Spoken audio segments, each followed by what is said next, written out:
Ladies and gentlemen, may I please request you all to settle down before we proceed.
Bismillahir Rahmanir Rahim.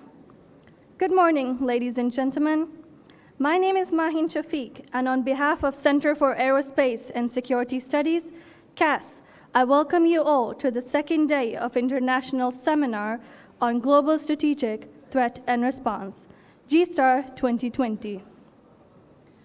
On day one, we concluded 2 sessions of the seminar. The first one was based on the central theme of Global Strategic Review, while the second session discussed on the emergent technology debate. We now commence the third session of the seminar. The proceedings for today are: first session will be based on the theme of the changing nature of future warfare. This will be followed by a lunch break. After the lunch break, we shall commence the second session of the seminar based on the theme of force posturing for future. Lastly, an address by guest of honor, Foreign Minister of Pakistan, His Excellency Makhdoom Shah Mahmood Qureshi, on Pakistan's vision for peace and stability. Before we proceed any further, may I please request the audience to put their mobile phones on silent. May I also request the media personnel not to obstruct the audience during photography or recording. I also want to request the participants to download our app, GSTAR, from Google Play or Apple Store for latest information and conference highlights. Ladies and gentlemen, we shall begin the proceedings with the recitation of Holy Quran.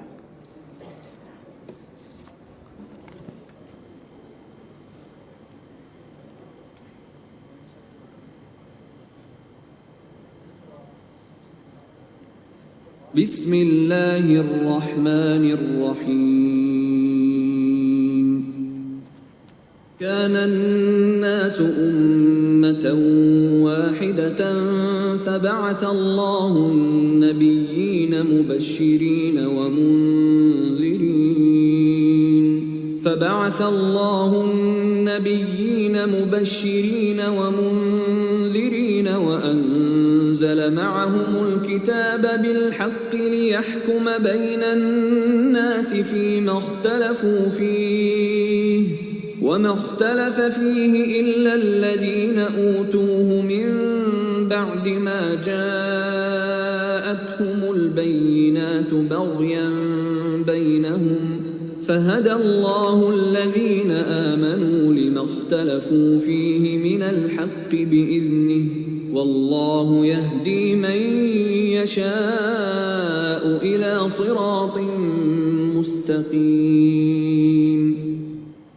صدق الله العظيم. Ladies and gentlemen, our keynote speaker for the session was retired Lieutenant General David A. Daptula from U.S. Air Force. He was unfortunately unable to travel to join us today. We shall now commence the first session of Day 2. The moderator for this session is Air Marshal Ashfaq Arai, retired. He is a graduate of Combat Commander School, holds a master's degree in Defense and Strategic Studies from Air War College, and a master's degree in War Studies from National Defense University. During his 36 years of service in Pakistan Air Force, he has flown multiple fighter aircrafts. His important assignments include Director General Projects, Director General Air Force Strategic Command, Deputy Chief of Air Staff Administration. He has also served as Air Advisor to Pakistan's High Commission in New Delhi. Air Marshal Ashfaq Arai is presently working as Director for Strategic Defense and Security at CAS. May I please request Air Marshal Ashfaq Arai to take over the proceedings for the first session of Day 2. Thank you, Mahin. Ladies and gentlemen, Assalamu alaikum and a very good morning. We'll now commence the first session of the day, which is titled The Changing Nature of Future Warfare. The emerging world order is bringing dramatic changes in both the world politics and traditional balance of power.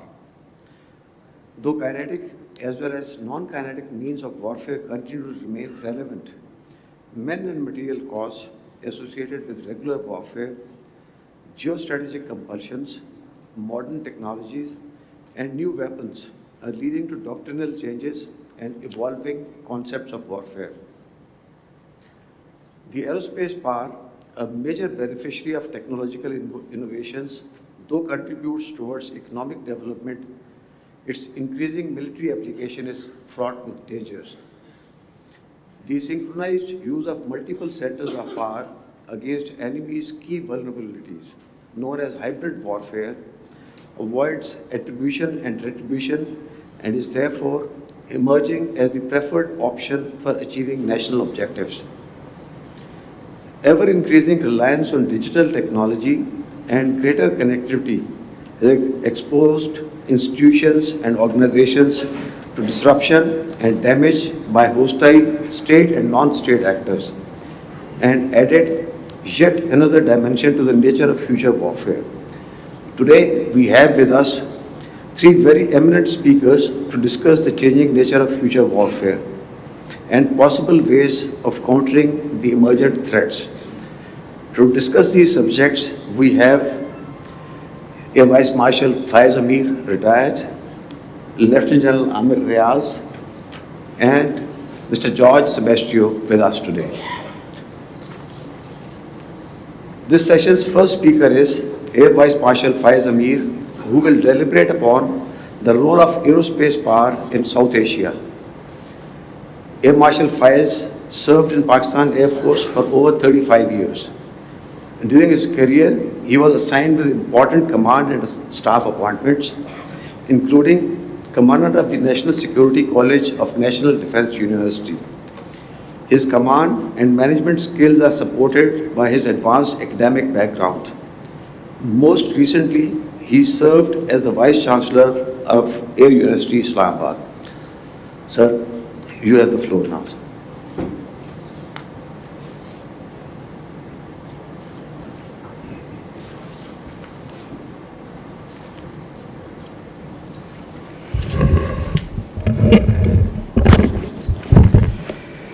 Bismillah ar-Rahman ar-Rahim.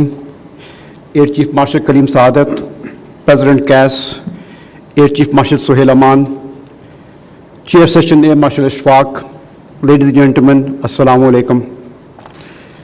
General David Deptula's absence from this session is going to deprive us from his views on changing nature of warfare. I will briefly dwell on changing nature of warfare in his absence. I believe rise and ascendancy of aerospace power today is beholden to the early notion of development and employment of air power, which haven't lost their sheen even after almost 100 years.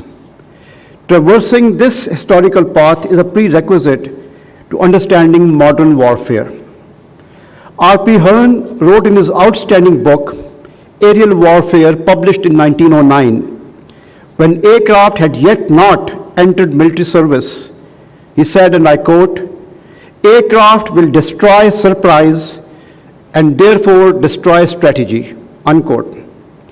In 1916, Frederick William Lanchester, in his book Aircraft in War, The Dawn of the Fourth Arm, he said, and I quote, "The time will come when the total and irrevocable loss of the command of the air to an enemy will be regarded as a disaster of an altogether irreparable, decisive kind," unquote.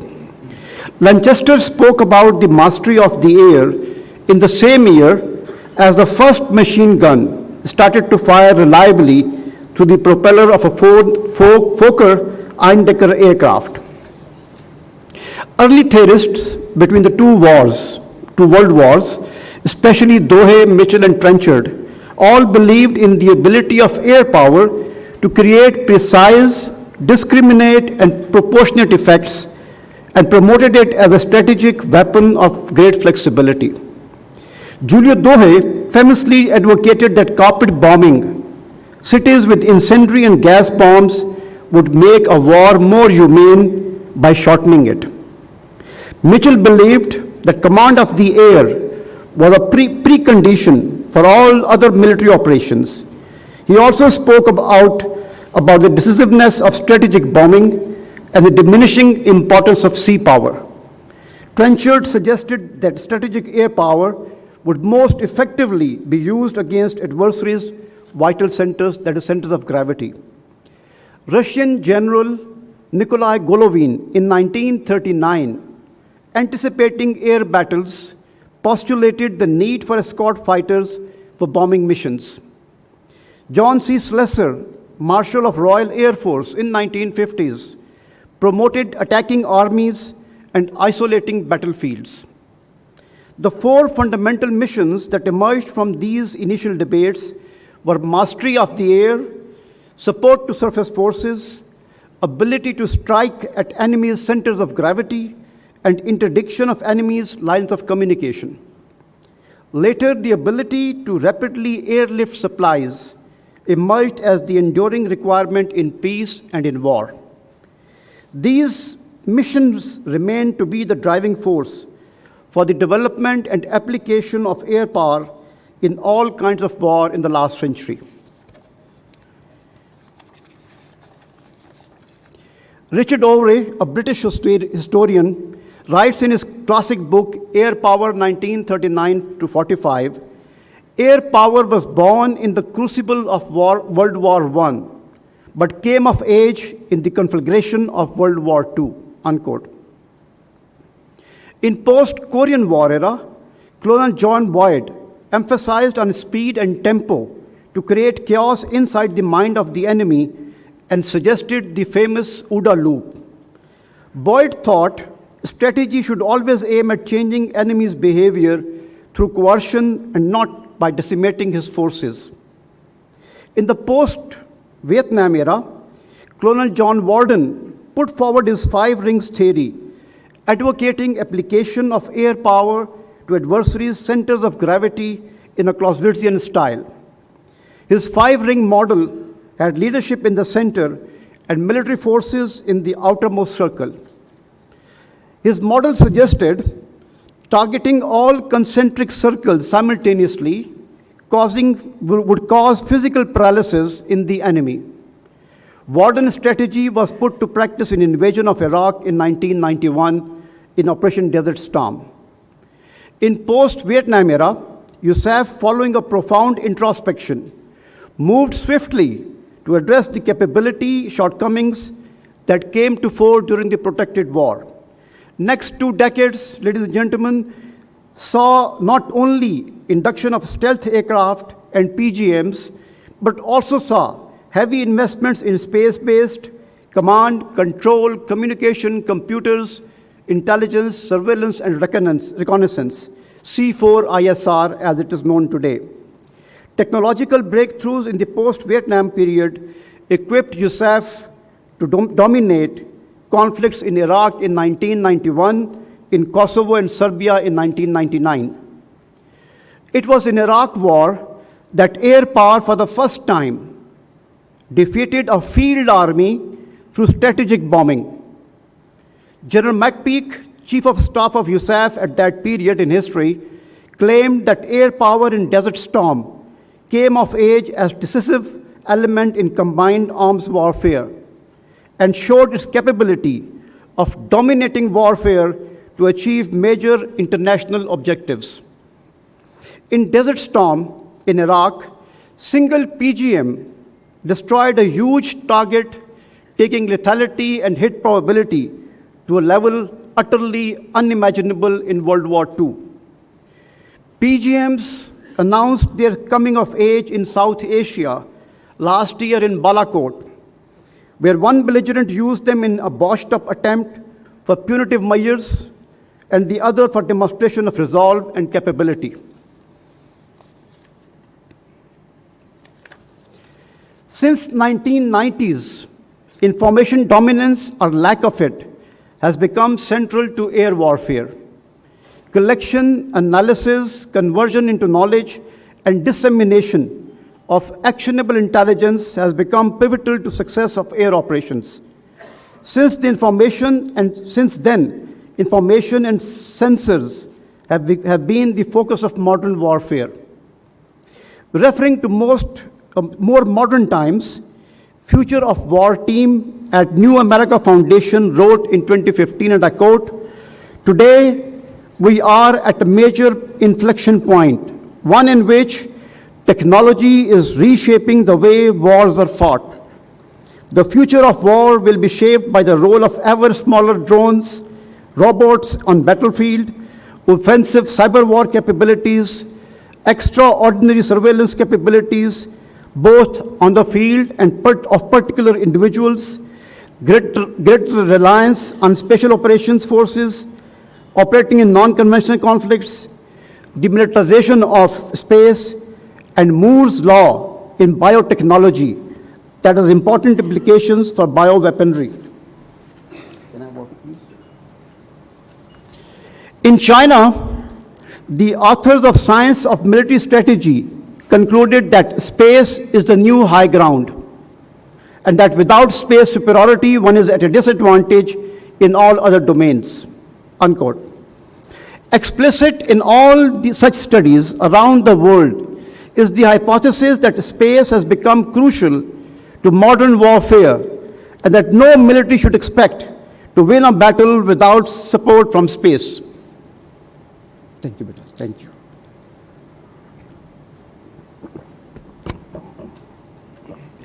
Satellites have become mainstay of military operations as they provide reconnaissance data, real-time battlefield intelligence, navigation capabilities for civil and military use, flying all types of drones, providing missile early warning, and engaging targets through remotely controlled weaponry.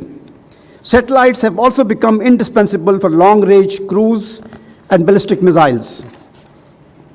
While the fourth industrial revolution stimulated evolution of biotechnology, robotics, surveillance technologies, space weapons, and autonomous unmanned systems, it also ominously accelerated cyber warfare. In 2007, the Stuxnet attack by USA and Israel on Iranian nuclear facility 2015, Snowden disclosure of bugging of Germany's Chancellor Angela Merkel's telephones. Last year, discovery of Israeli cybersecurity firm having sold spyware to target senior government and military officials in at least 20 countries. And more recently, in December 2019, unknown hackers stealing login credentials from government agencies in 22 nations across North America, Europe, and Asia are just the tip bugs of iceberg called cyber warfare. In USA, Director of Open Technology Institute, Sasha Meinrath, describes a new technique of cyber warfare as cyber siege. Elsewhere, there are already serious squabbles over the world's leading IT manufacturers putting backdoors in hardware chipsets. Having briefly described the role of aerospace power as it has evolved in the changing nature of warfare, I reach South Asia, where I would like to start my discussion on India with India's self-image. India's self-image is one of a rising global power. With world's fifth largest economy at $2.6 trillion, it is home to 1/6 of the global population at 1.3 billion people. India is a member of Exclusive Space Club, which has Mars, Moon, and anti-satellite programs. It has world's second largest standing army, fourth largest air force, and seventh largest navy. India is world's largest importer of arms. According to SIPRI, at $66.5 billion, it has the world's fourth largest military expenditure, where it outspends countries like France, Russia, UK, Germany, and Japan. India seeks primacy in the region to be a major partner in shaping the new world order, sitting across the table with USA, China, and Europe. Her concept of regional primacy seeks a sphere of influence incorporating the subcontinent and the region around the Indian Ocean. And like all other major powers, India wants to see a ring of security around itself. However, this ring of security, this longing for the ring of security, is badly bruised by ranging insurgencies across the country, Kashmir in the west, Nagaland in northeast, and Maoist movement in east. Indian minorities today feel alienated, and this insecurity would continue to eat into Indian social fiber and national security. This also raises the specter of a false flag operation to divert attention and shift blame of internal strife beyond own borders. Additionally, her territorial disputes with China in the north and Pakistan in the west bring into sharp focus her security concerns. India, as a matter of fact, finds herself enveloped by rings of vulnerability, both internally and externally. The contrast in her self-image and widespread vulnerability weighs heavily on civil and military leadership minds and sits at the bottom of the prevalent aggressive mindset. India has continued to expand and modernize its forces. Over 450 frontline fighter bombers aircraft include Su-30s, Mirage 2000, MiG-29, Jaguars, and still 36 Rafale in order give India a formidable offensive fleet for long and short-term strike missions. Similarly, Chinook heavy-lift multi-purpose helicopters and Apache attack helicopters recently purchased from USA betray Indian ambitions for speed and maneuverability for swift operations, what they call as surgical strikes.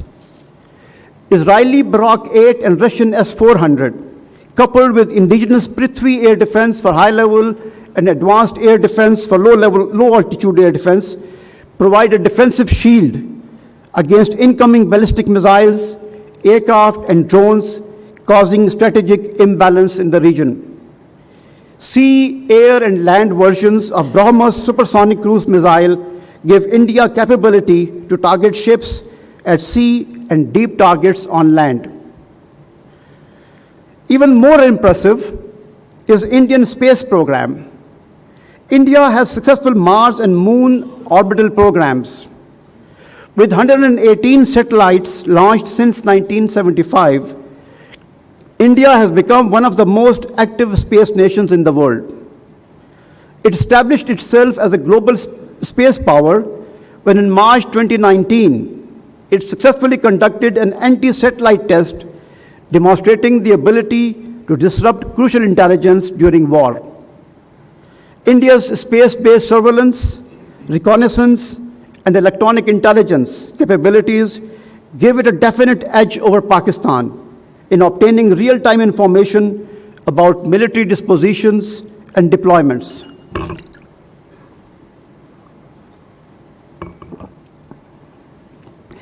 In times ahead, ladies and gentlemen, I see greater imbalance in power structure in South Asia, and ominously, increasing arrogance in Indian leadership. I say so because the reason for many a war in history has been misplaced confidence in one's ability to resolve issues with force. India occupies Kashmir, Siachen, and Sir Creek. India, nuclear power, has a self-image of an emerging world power.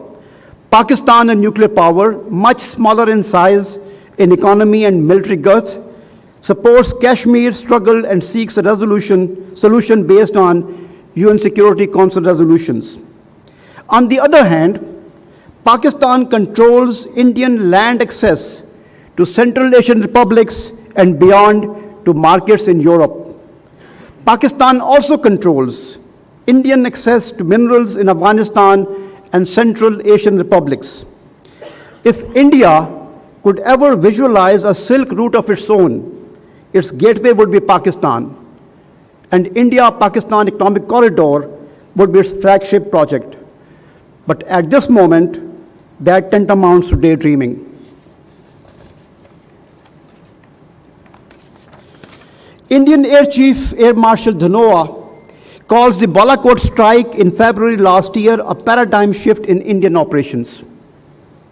Air Marshal Hari Kumar, former commander Western Air Command, calls Balakot strike a new normal.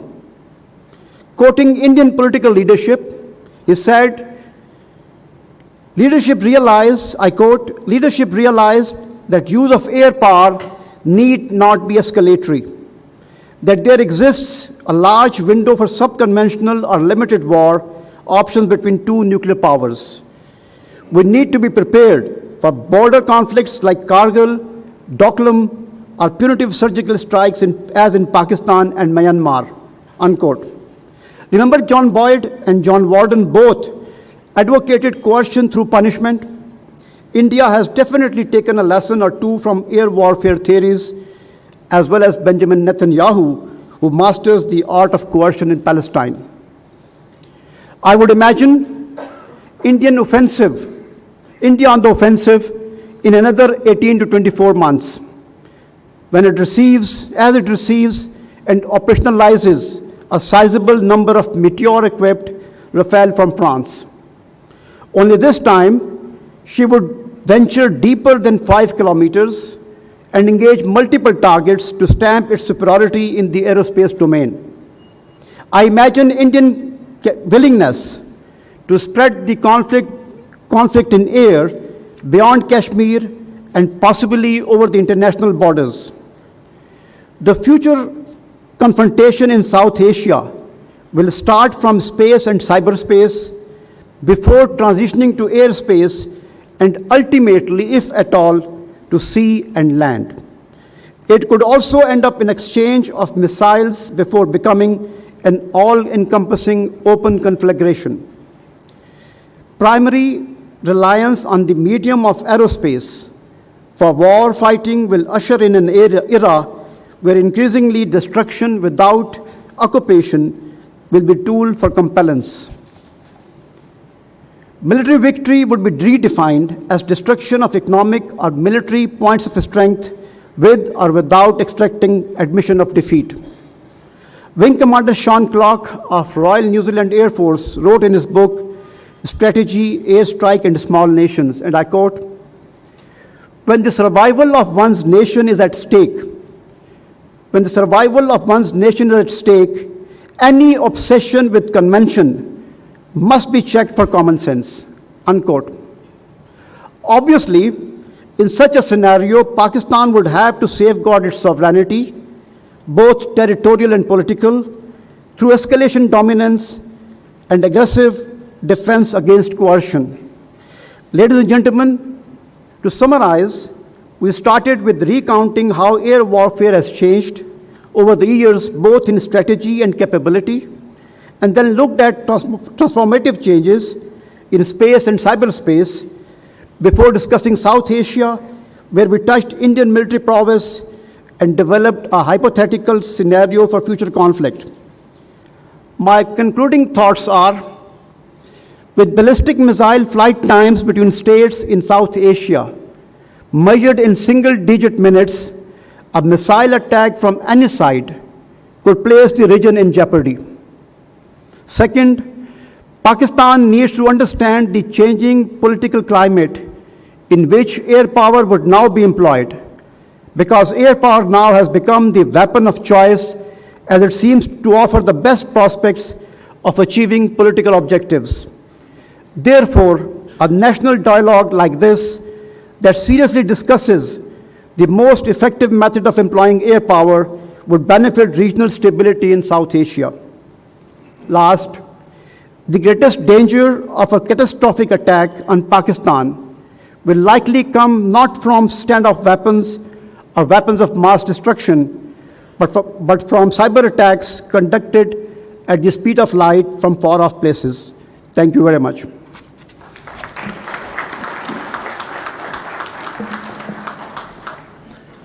Thank you, Air Marshal Faiz.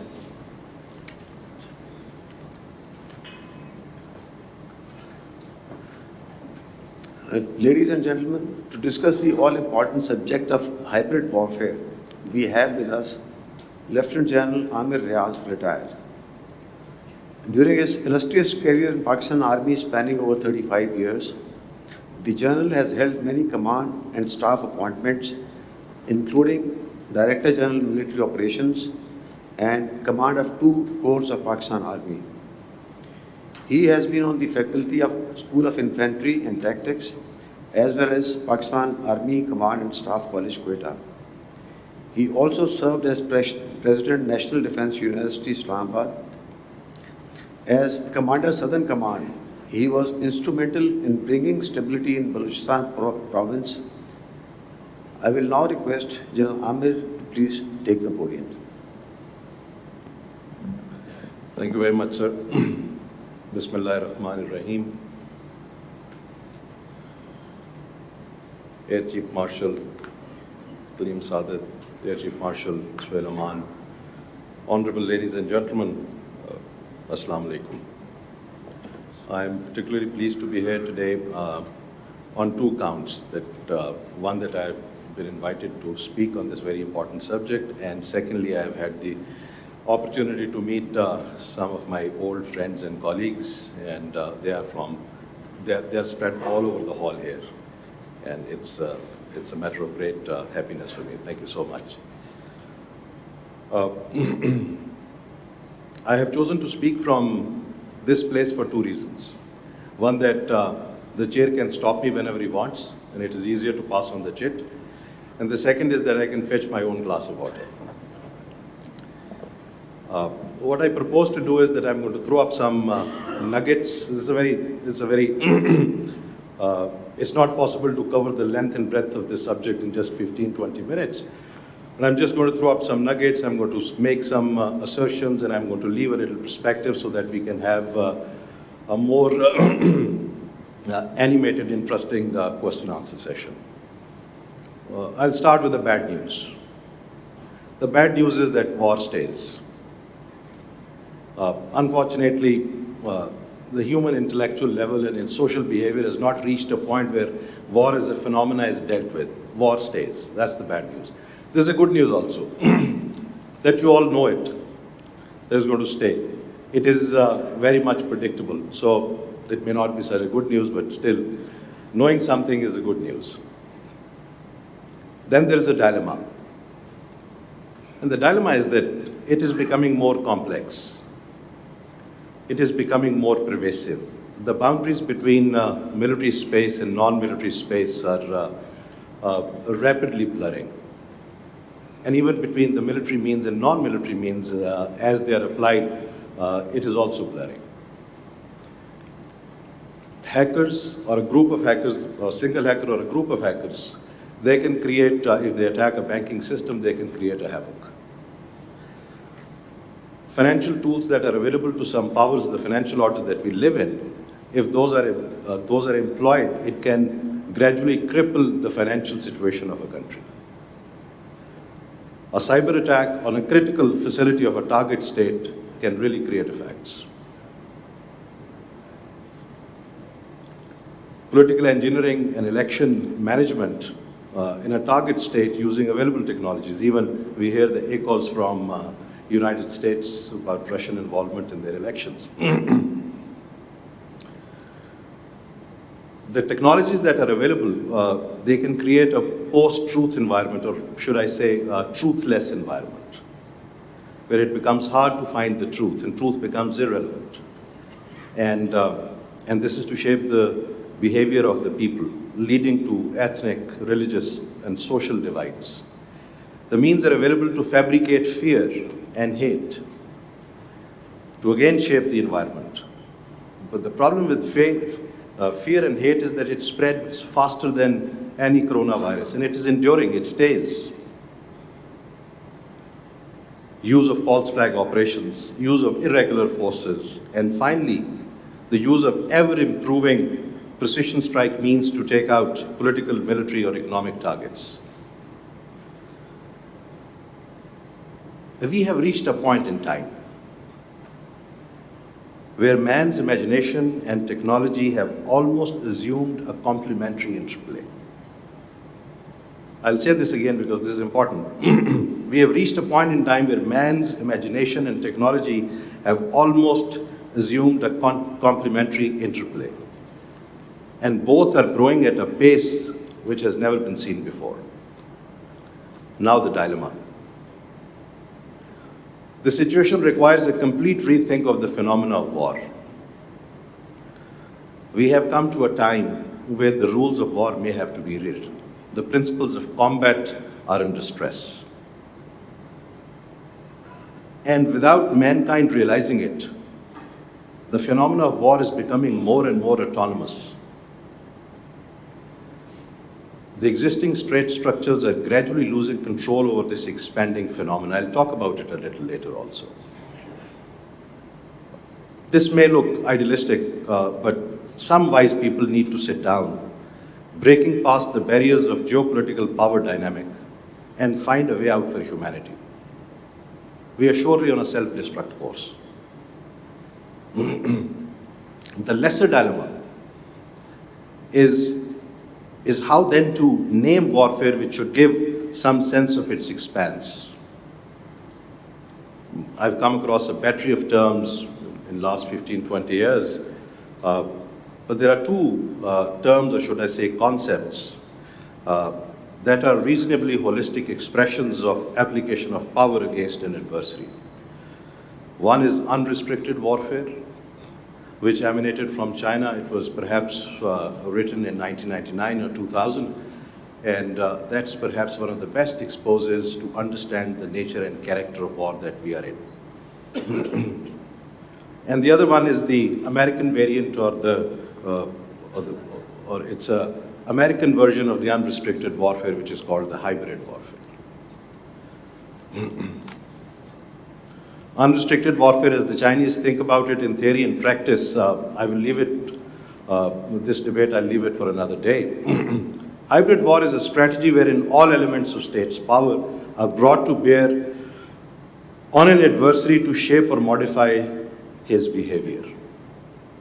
It is synergetic. If somebody was to ask Captain B.H. Littlehard to define hybrid war, then perhaps he would have defined it in this manner. It is a synergetic application of direct and indirect strategies, political, diplomatic, information, propaganda, economic, financial, lawfare, and violence through use of conventional and sub-conventional forces are its operating tools.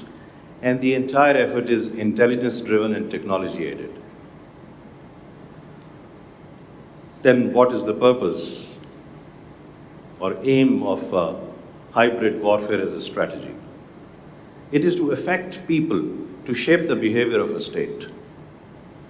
Now, if that be the case, then the center of gravity of this war are people, people of a target state.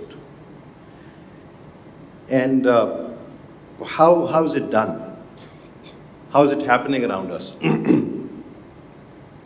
Again, if the classical Clausewitzian trinity is to be redefined, then it is on one side of the triangle are the political elite, both ruling and not ruling, and then are the state institutions on the other side of the triangle, and on one side of the triangle are the people. And at the center of the triangle, which is connecting the triangle, is the political philosophy over which there's a broader consensus in a state and society. And then, second element which brings everything together is the economic viability of the state. So then the target, the main effort of hybrid warfare is directed against the political consensus in a state. It is to break the political consensus, unravel the societal, the political, the ethnic, the religious, the sectarian divide, and at the same time, hurt its economic viability. All other efforts are supporting this main effort. I'll take the four case studies. I'll just very briefly explain them to you. Libya, Syria, Ukraine, and Iran. Libya, the target was political consensus, or lack thereof, which existed in the society. Economically, it was a viable state. But what happened? Hybrid war overreached, and it gave birth to the consequences which were unintended.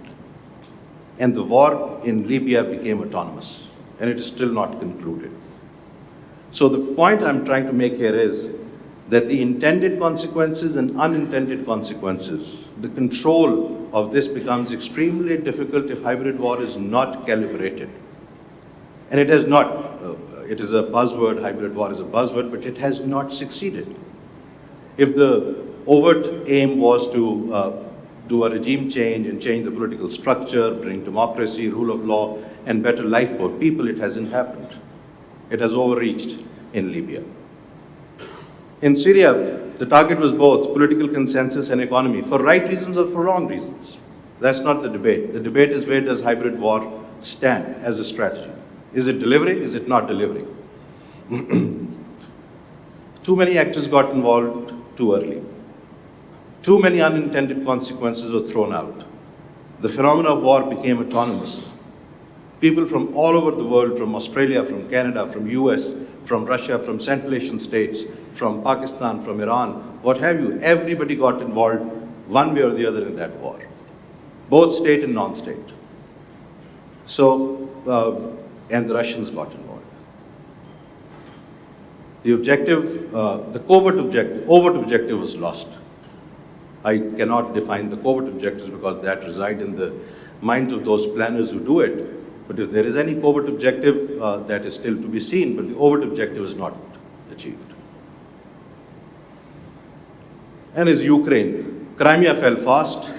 The reasons are well known. It was predominantly Russian ethnic population out there. Ukraine did not.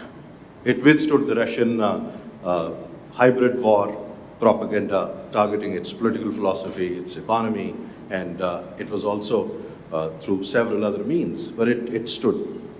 The fundamental reason was that US got involved and US stood behind Ukraine, still standing behind Ukraine. Iran. The fundamental target in Iran is the economic viability of the state, leading to breakup of the political consensus. It is still going on. It's an ongoing phenomena. Will it happen? Will it not happen? It has not happened so far. But it has given birth to so many unintended consequences, which perhaps was not the idea of those who are trying to isolate and go for a regime change in Iran. It has given birth to many unintended consequences also. So the next most important thing is that what is the place of hybrid war between nuclear belligerents? As we say, there is no space for conventional element of the direct strategy between nuclear belligerents. So hybrid warfare, which also uses an element of the direct strategy in it, it gets into very dangerous waters once it is applied between the two nuclear belligerents. And we just saw that it reached a point where it could have been very, very dangerous between Pakistan and India. So indirect means then become more pervasive, and the direct strategy shrinks between the nuclear belligerents. There's another aspect that I want to talk about is that the intensity of the hybrid application.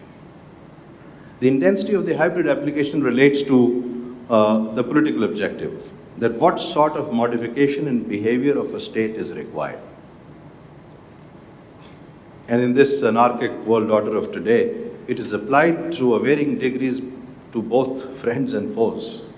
I will leave this for maybe a debate later, that how is it applied between friends and also foes. The friends are also not immune to application of hybrid by another friend. The most dangerous proposition of hybrid warfare is in South Asia, as I said before. It is the India-Pakistan setting. Both have serious disputes, they are nuclear armed, and India is on a very dangerous trajectory. And all this is happening within the US-China contestation intensifying.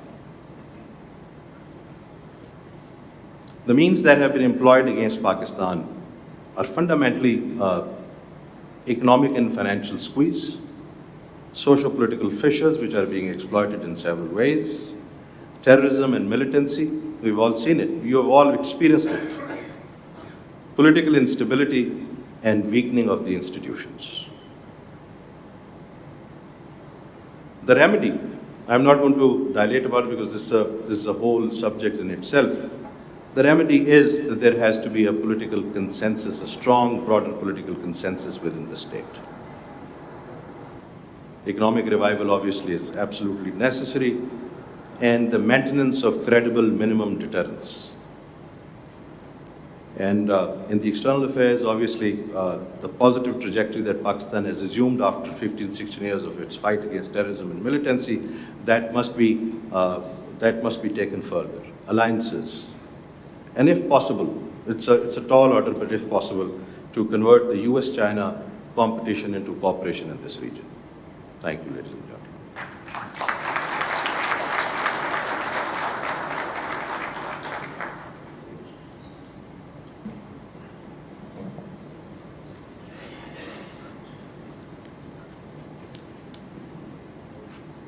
Ladies and gentlemen, now our third speaker is Mr. George Sebastio, who will be speaking on cyber warfare. Mr. George is an international ICT speaker with expertise in cloud computing, cyber security, blockchain, big data, artificial intelligence, Internet of Things, and ICT innovation profile. He has over 30 years of ICT experience covering innovation, architecture, as well as risk management, compliance, auditing, certification, business continuity, and disaster recovery. He has also served in diverse sectors including telecom, oil and gas, financial, government, defense, healthcare, and education. He architects practical and business-focused solutions. Presently, he is the Chief Technology Officer, Huawei, Middle East, and European Union. I'll hand over the podium to Mr. George.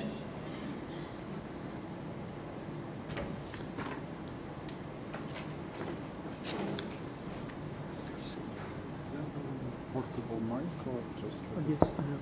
Okay, sure, that's good.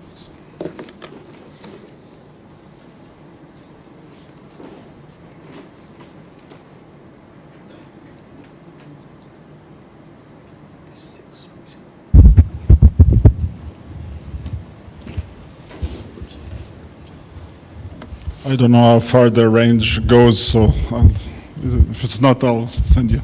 I usually like to move around, so it's a bit difficult to just sitting behind the podium. I like to spend somehow energy, although I have limited rest today. It's a pleasure to be here, although it was been a long journey to get here, but thank you for such big attendance. It's always a pleasure to visit and speak in Pakistan. I've been visiting here for the last 25 years or so.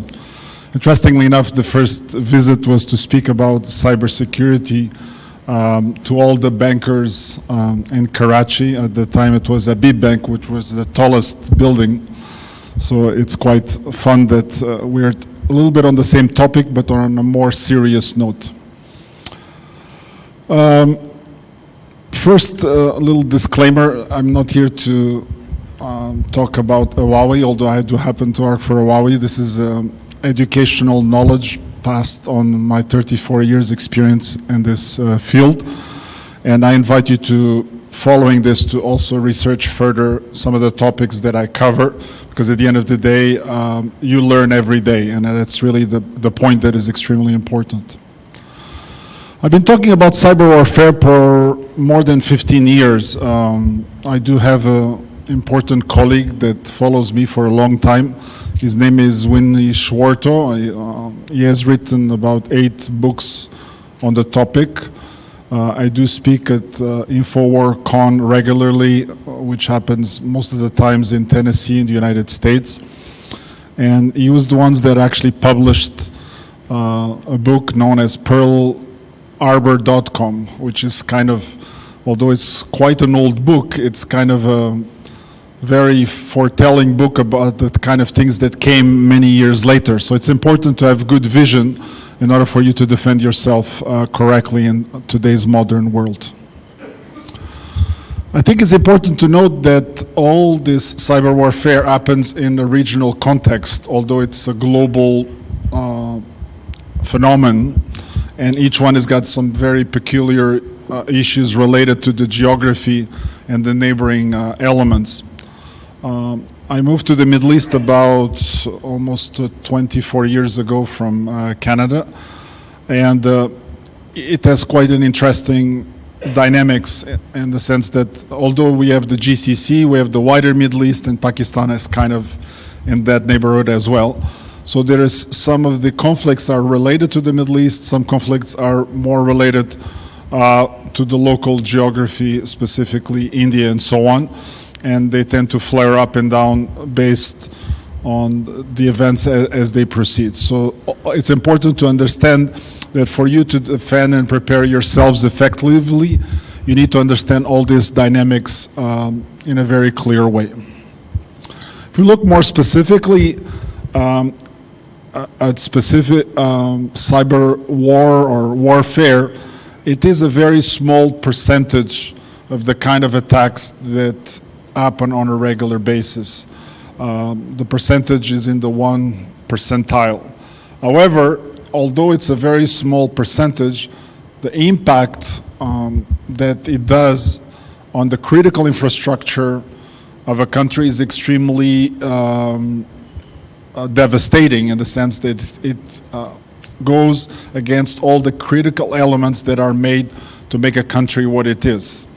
And I'll refer to some of those a little bit later on.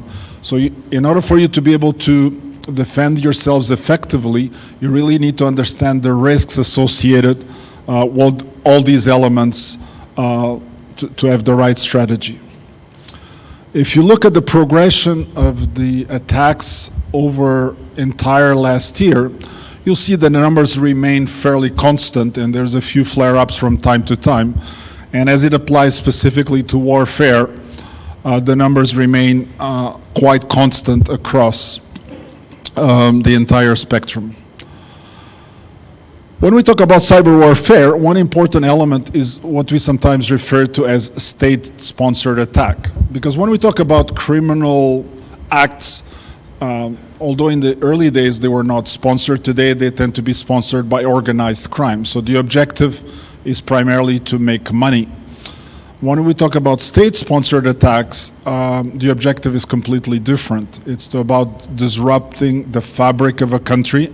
It's about affecting the economical structure of that country, political in the more recent ones.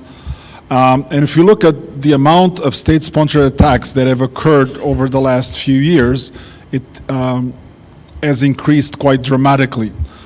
Of course, you can be on both sides of the fence. Pakistan is not on that list, but you do have, or not in the statistics, but there has been some attacks that go for and against Pakistan, against some of his neighbors. So at few events, you have been a victim of such attacks. So that means you need to have the necessary preparation to defend yourselves effectively. When we talk about cyber warfare, we're really changing the more traditional weapons that you have used over the last few years, which we can call bullets, to clicks. So it's now the mouse that is transforming those kind of attacks. And there is really four major quantifications of those as it exists today. One is what we call nation-state warfare. And one example that I'll talk a little bit more in detail is Neutral Zeus, which is an evolution of one of the first weapons that got used in a massive way, which was Stuxnet. Other things that have happened more frequently in the last 7 years to 10 is political influencers. So that means the impact of social media. So, and when we talk about social media, we're really talking about from Twitter, Facebook, Instagram, and everything that really appears online digitally. So political influence campaigns have dramatically changed the course and the nature of elections in the world. So you have to be prepared to defend yourselves against those in order to be effective. And the best example of that, although the US, when it happened, it did not respond fast enough, other countries used the ruse to actually defend themselves much more effectively. If you remember what happened in the United States about 7 years or so ago, during the election, everybody was fighting each other, and the foreign attackers took advantage of that situation to their own gain. If we look what happened in France, the same thing happened, but they completely disarmed the enemy by saying, yes, they stole our data, yes, we got attacked, so the messages that you see on the media should not be believed. And all of a sudden, they were able to disarm the enemy, although the attacks did continue. So you have to have a proactive approach to be able to defend yourselves in order to be effective. Other elements include what's called spying campaigns, and there's many of those throughout the Northern and Southern American hemisphere, and also more regionally in the Middle East, in specific countries, or for example, Iran has gone after specific protesters and track them down and make their lives relatively miserable. And of course, there is nation-state espionage that happens on a regular basis on a very large scale. And it happens US versus China, China versus US, and this has been going on for quite a number of years. So you need to be able to defend yourselves correctly, and you need to have the right infrastructure and the right procedures to be able to do so. But today, the attacks are going after your critical infrastructure. So what is your critical infrastructure? It's really the elements that make up the national economy of your country. So if we take an example of attack against Bahrain, a recent one is known as Dustman, and in this specific attack, quite well weaponized, They were after destroying information in specific servers that form the basis to generate the national revenue of the country, which is a transformation of oil into resources and financial resources for the country, and basically being able to wipe the entire information contained on these servers. Babco, of course, has got quite good incident response at the country level, and were able to defend themselves, although there was some disruption. So the attack was partially successful. That really means it's a little bit like boxing. It does not matter how strong you are, how much of a good plan you have. It's until you get hit that you really know whether you're really prepared or not. And that's one of the areas that I want to put a lot of emphasis as I go through my presentation, is that you need to have the necessary mechanism in place to be agile to defend yourselves effectively as the attacks come in. Can just close it down. One of the major attacks that happened and started this entire was known as Stuxnet. Stuxnet was launched against Iran, against their what's called nuclear enrichment program. It was the first really sophisticated cyber weapon that got put in place. It got launched by a combination of countries, although it got attributed to one or two, but it's probably more closely to be 3 countries that actually participated in this. And it was quite a sophisticated attack in a sense that it involved some elements of engineering. It involved some elements of programming, some members of hitting the attack after the attack was actually performed. I did many presentations over the last 7 years about this specific attack. The interesting aspect about this attack is this attack went on for close to 5-6 years before even it got discovered. So it takes you 6 years to discover an attack. You can imagine the amount of damage that you can do. It was quite sophisticated in the sense that there was some elements of software, but there was also some elements of engineering, which has nothing to do with software. So somebody actually studied the centrifuges and understood that at certain speeds, with vibration, every building or structure has got an harmony with them. If you reach the same frequency as that harmony, that device will actually fall apart and completely break down. So it was quite a lot of research and investment that went into creating such a weapon, and it achieved the objectives that it was designed to do, which destroy the centrifuges that are used to enrich nuclear material. The only thing that got this cyber weapon discovered is they accelerated the program. And by accelerating the program, they made more noise, and by making more noise, other countries that had nothing to do with Iran ended up being attacked as well. By the way, attack infected machines across the world, and some people discovered this and said, what is happening? And they didn't quite know what was going on. But when you launch a cyber weapon, ever heard the term is like, don't throw a stone if your house is made out of glass. I think it's a very well-known term. Be ready that the weapon that you throw at somebody else is going to come back to hurt you as well. And the counter weapon that came was known as Shamoon. There's actually several versions, but it's really, the name does not matter so much. So the first one was launched against Saudi Arabia and then against Qatar gas. Interestingly enough, although Shamoon did not, in the case of Saudi Arabia, affect the production of oil, but it did affect the operation of the entire organization. It took something like almost 4 years for Saudi Arabia to recover from such attack. Why? Because all the various departments in Saudi Aramco did not know how to function with each other.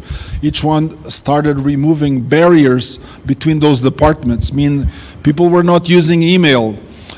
People were no longer scanning barcodes to transfer information into the SAP system. Data was being entered manually.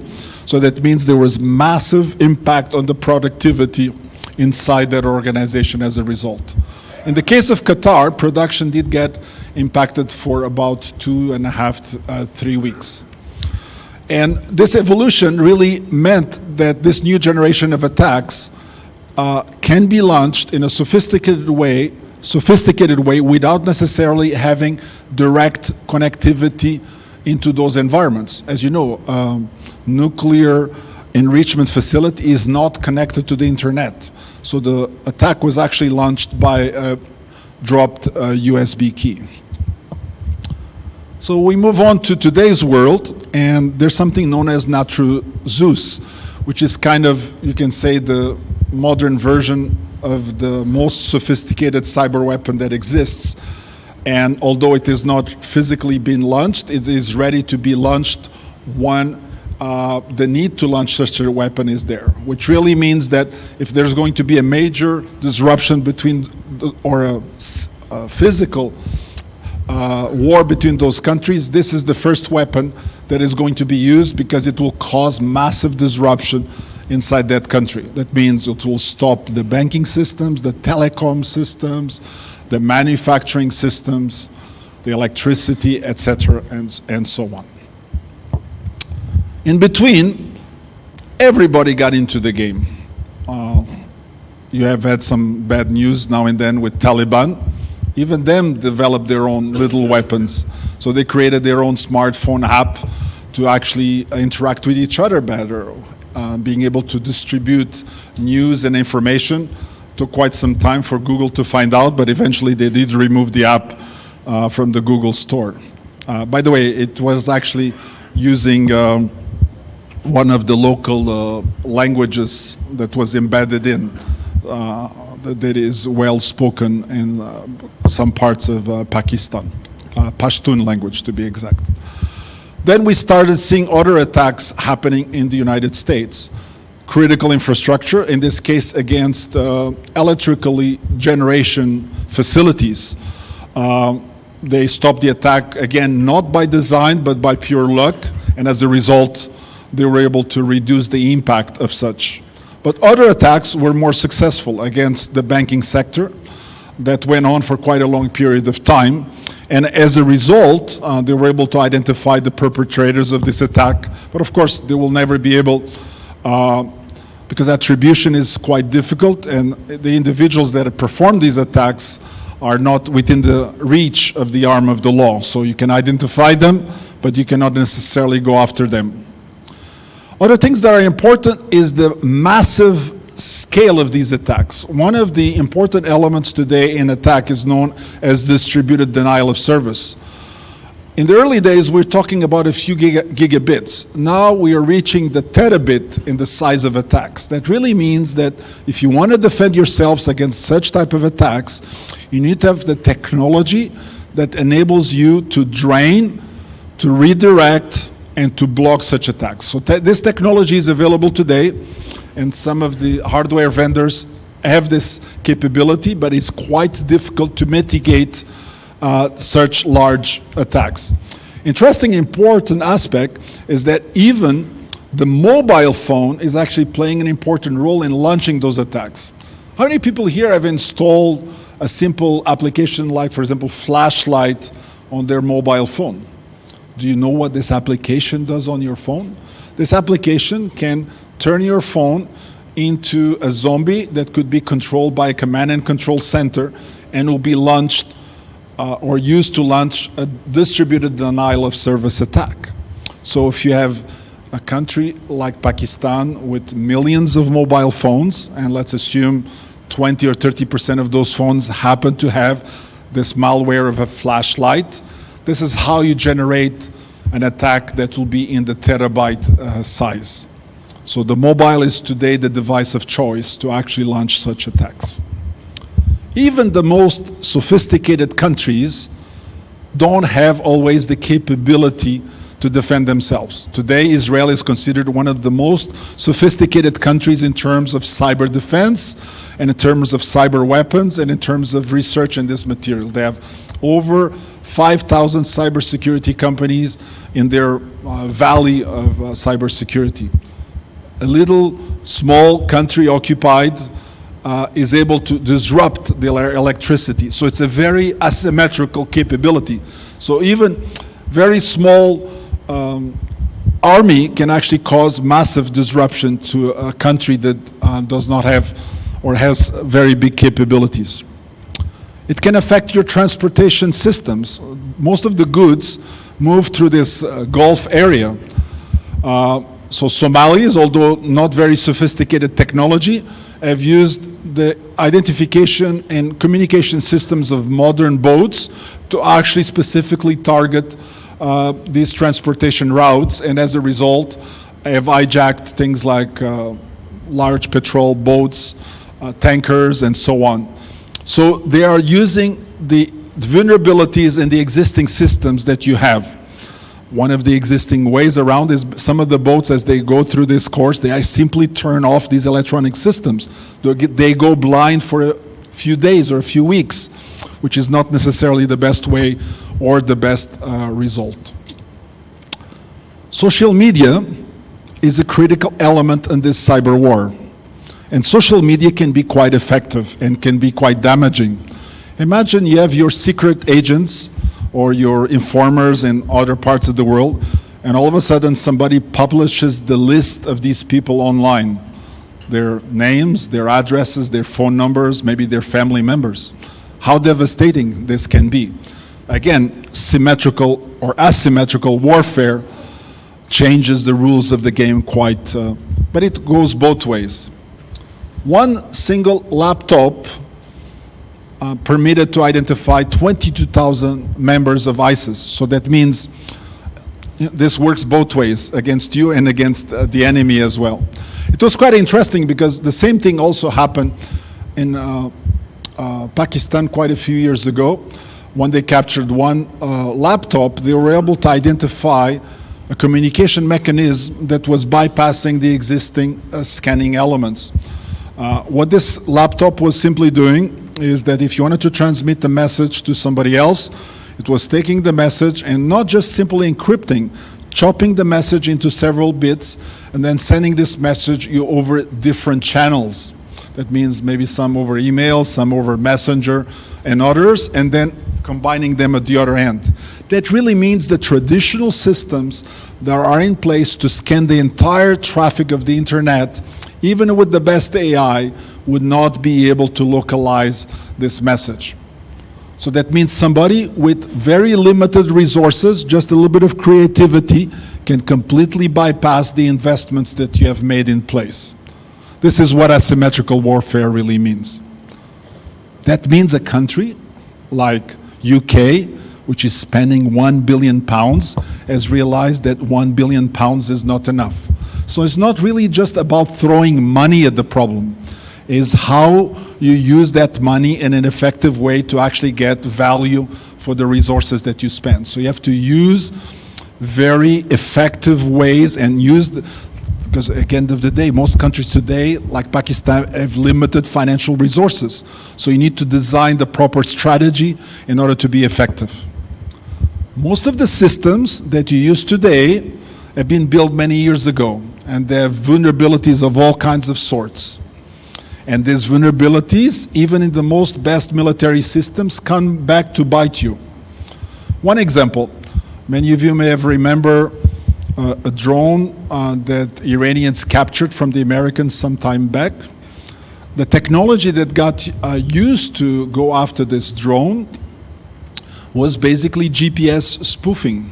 That means although the drone thought it was in some physical location, they were able to override the GPS signal to this drone and make this drone land where it thought it was, but it was not. And then they were able to take the drone apart and study it and so on. So that you have to really not just develop the capability to defend and to attack, but you have the capability to fix the existing systems that you have in place and make you extremely vulnerable as well. People are going to go about attacking your most important assets.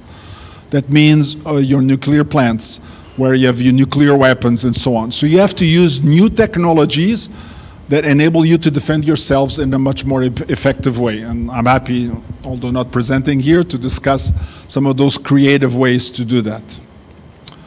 One of the important things about in today's world is that even countries that don't have the capability to develop weapons, they just have to have the capability to buy them. So today, you can buy cyber weapons for as little as $0 and as much as $1 million. There's people that have the knowledge to write and develop those weapons, and they make it to the best offering country. So that means, again, a very asymmetrical way in the risks that you need to expect. So you as a country need to look at the critical infrastructure elements that you need to defend. Water supplies, banking infrastructure, transportation, telecommunications, emergency services, any kind of critical government operations. You need to analyze them, look at the risks, and then look at the mitigation factors to reduce this. You have to understand that the hackers today go to the best offers. So it can be your best asset, but can also be your worst weakness as well, because it can go play for the enemy against you.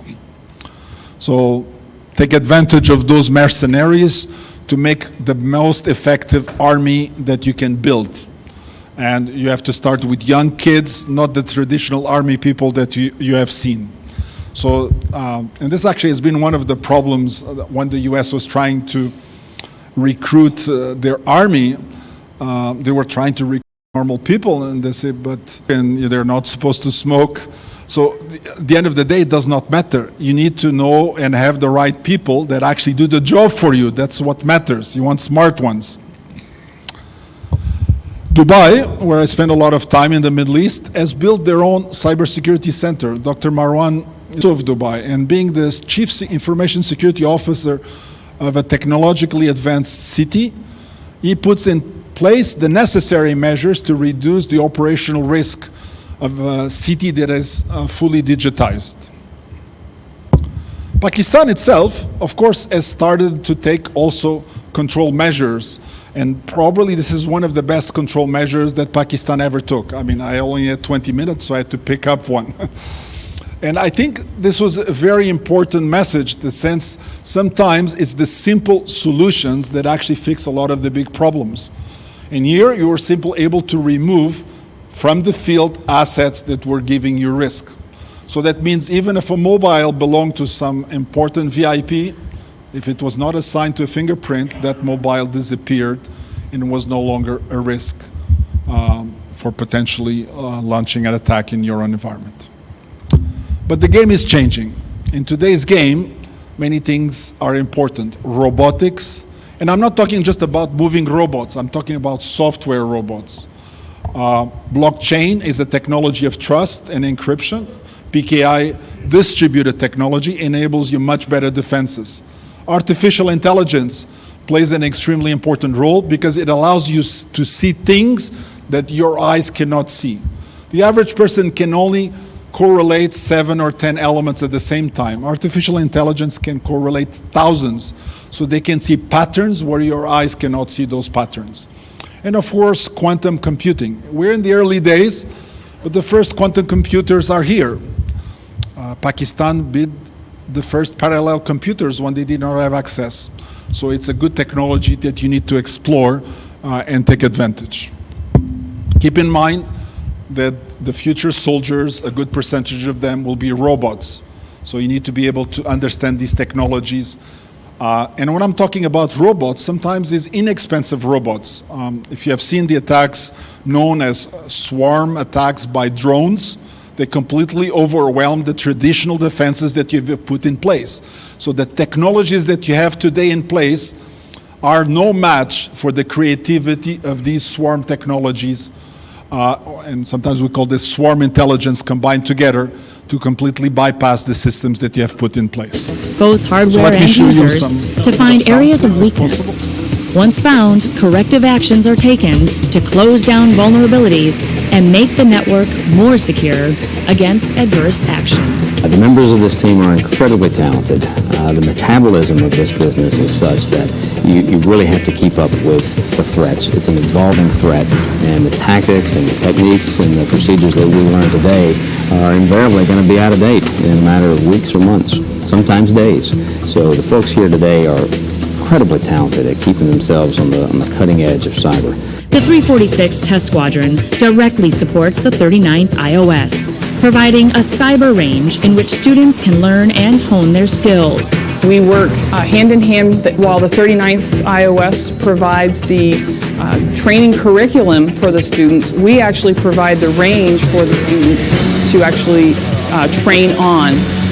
And we do this through an operationally relevant range so that they know the capability that they're going to train on is very similar, if not almost identically emulated to what they're going to actually operate in the future. The range has a similar purpose to a physical range for pilots in training. It acts as a separated, self-contained, ultra-realistic environment for students to learn in without any risk of affecting operations on a real-world network. Our job is to break things before the warfighter gets them in an operationally relevant environment so that the warfighter knows exactly what they're getting, how it's being delivered to them, and they know it's going to work on their operational networks the way it's supposed to work. If we falter in this mission, then our adversaries will get ahead. And we can't let that happen, simply said. Every day, the cyber threat to the United States and its allies grows more and more dire. New vulnerabilities are constantly discovered, and our adversaries are working overtime to find footholds and weaknesses in our networks. The tools and the techniques that we use have always evolved over the past 15 to 20 years, that this domain has been a relevant part of our warfighting capacity. But we're getting better now at training ourselves how to think. So the critical word in this presentation is, this video is cyber range. It's where you're able to exercise the capabilities of your cyber warriors. So it's a simulated environment in which you're able to see how effective they can behave, and it's an ultra-realistic environment. In today's cyber arms race, you can say most countries are spending from 1 to 5% of their traditional military budget. So United States is the biggest spender, followed by China and a few others. In the Middle East, the critical ones that play important roles include US, Israel, Turkey, Iran, Saudi Arabia, UAE, Pakistan, and India. And certainly the first two that developed offensive capabilities is Saudi Arabia and UAE. So they have done a lot of investment in this area. At the end of the day, the only important element that I wanted to leave you is the importance of what I call agility. So on one side, it's good to have a proper attack and proper cyber war capabilities, but you need to exercise your agility. So you have to simulate attacks and how you defend yourselves in the case of an attack so that you understand how quickly you can restore the services that you have. To finish my presentation, just a few important things. Build your capacity based on the budgets that you can.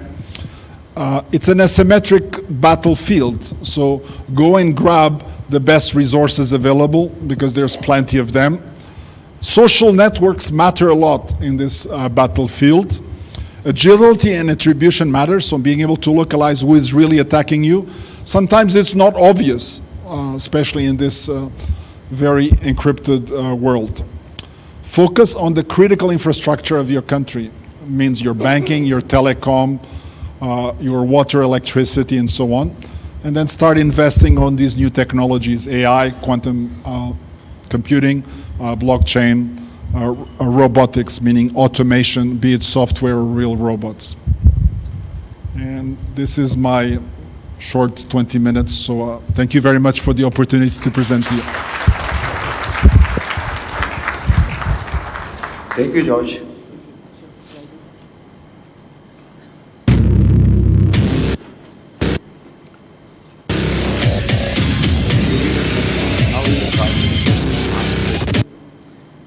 We have mics placed on the left and right sides. We'll take three to four questions at a time. I'll request all the honorable guests to identify themselves, direct their questions to a speaker if they want to, and keep their comments and questions short so that we can have participation of more people. So, yes, Mike.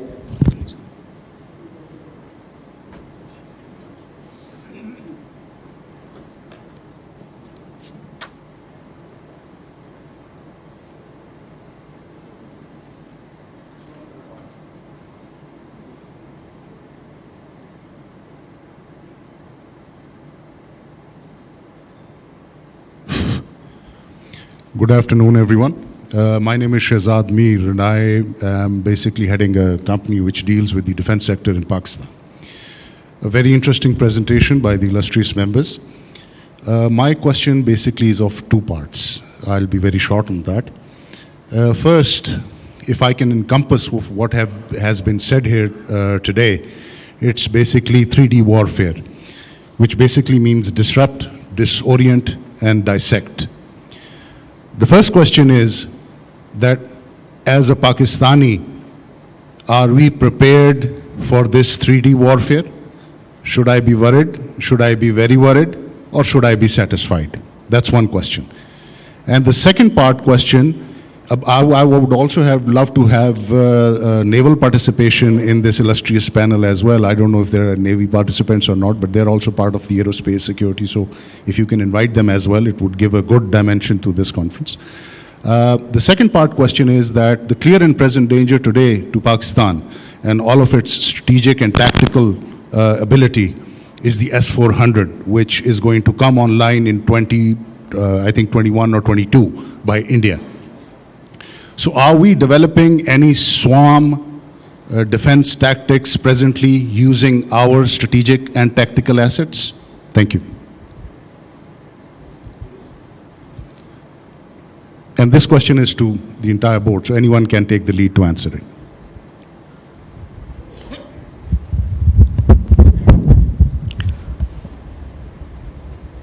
My name is A. Marshal Javed. I am the Vice Chancellor of the Air University, and my question is directed to George Sebastio. Thank you very much for a very interesting perspective on where cyber warfare is heading. I just have some food for thought for the audience and a single question for you.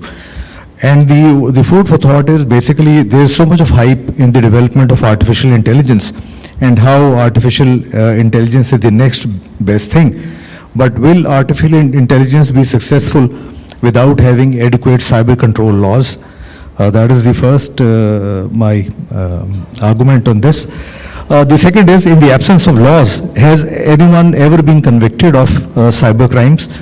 Are the big companies who develop all these softwares and who control systems like the Android, are these the ones responsible for creating cyber threats?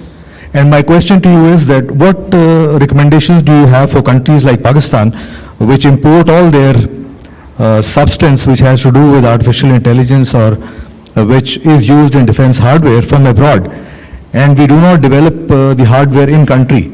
So do you think this is a big impediment, and what suggestions do you have for Pakistan? Thank you.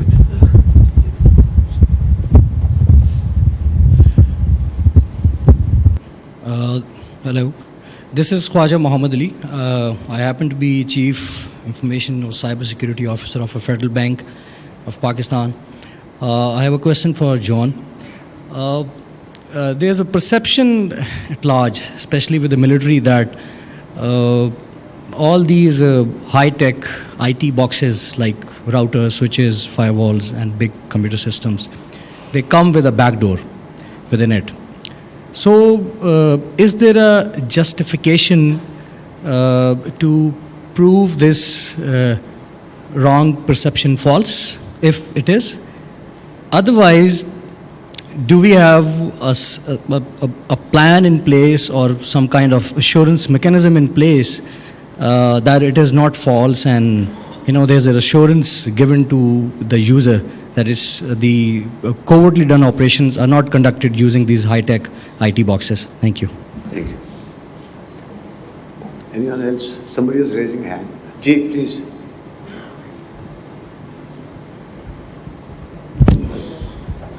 Sorry, up there.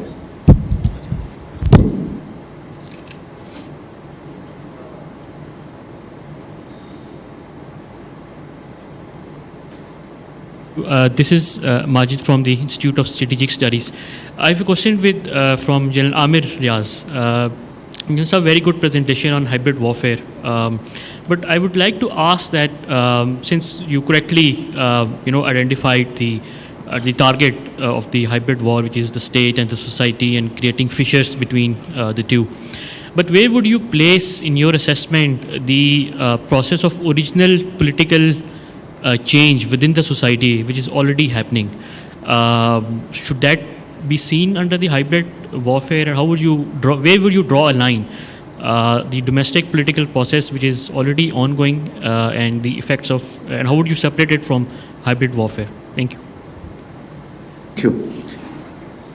I'll request General Amir for response to the first question. That is there a response available for 3D war?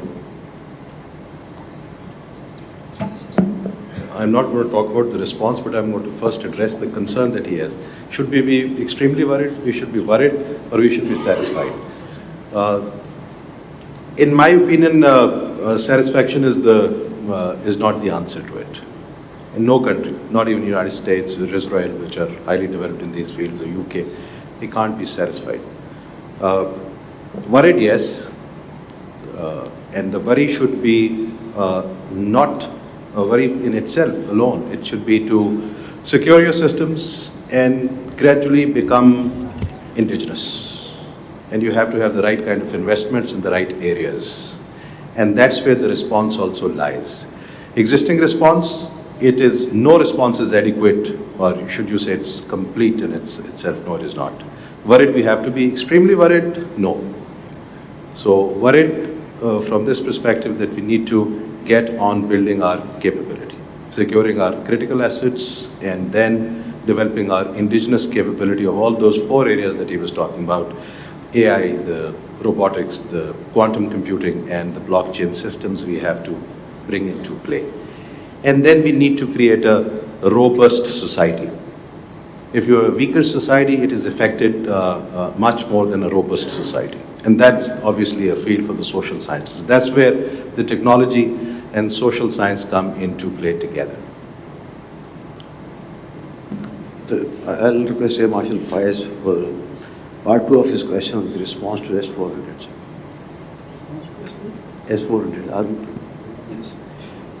Yes, I wouldn't know actually the institutional response because I'm not privy to it, but S-400 definitely is a weapon to reckon with, claiming radar ranges of 600 kilometers and shooting ranges of 400 kilometers, definitely something to reckon with. But whenever a weapon, during my stay when we saw, whenever a weapon came up or it was in the development, the counter strategies started to develop. And countries like ours, where we did not have initially the beyond visual range missiles, we were actually fighting against PVRs in our exercises. So there are counter tactics, there are counter technologies, there are electronic warfare measures that you all take. And since it is a weapon by one block, the other block is already working on it. So those people come and offer you those counter measures. So I'm sure at the institutional level, much before this, there is some work going on this. The next 2 questions are directed to George. Sure. First, I wanted to also maybe add one other point when we talk about the 3D. Anytime you're working in any kind of security or cybersecurity field, you should always be worried. I mean, and worried because at the end of the day, the game changes on a day-by-day basis. The day you fall asleep is the day it's game over for you. So your job is never really finished. The second question was really about hype in AI. Let me first start by saying AI is not new. AI has been around for about 40 years, give or take. So what has really changed in the last 5 to 7 years that has made AI that we know today possible? Several things. One is the availability of low-cost GPUs, or graphic processing acceleration, or NPUs, numerical processing units, the extremely low cost of storage, and it's the combination of these 3 or 4 capabilities that has really created a perfect storm to enable AI to come to the surface as a useful technology. So in the past it existed, but it was not fairly commercial viable because of the machines that were required to be built. Now, as it applies to Pakistan, I think Pakistan, to build their own storage technology or to build their own GPUs or NPUs, I think you don't have to be in that game. So let somebody else do that job, because those are simple, basic workhorses.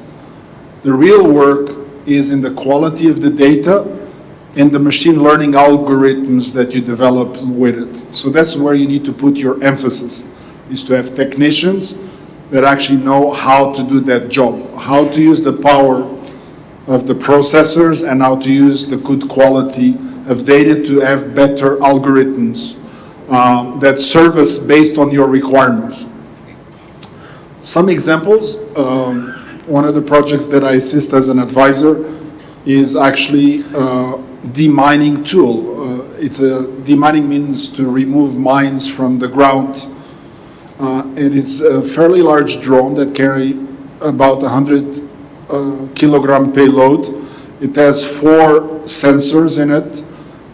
GPR, ground penetrating radar, LIDAR, which is the same that is in the Google car, spectral imaging, and traditional video. And what this specific drone is doing is flying 1 meter above the ground at 1 meter per second, is fusing the data from these 4 sensors and is able to detect land mines up to 2 to 3 meters deep above or below ground with about a 99% accuracy. Current systems for removing mines from the ground have an accuracy of close to 60 or 70% at best. And they're much more risky for the people operating these metal detectors as they walk through the minefields. So the point is, today, if you use technology the right way and you combine it, you can create massive disruption and the effectiveness by the usage of technology. And this is one of the best examples in the practical usage of AI for defense purposes.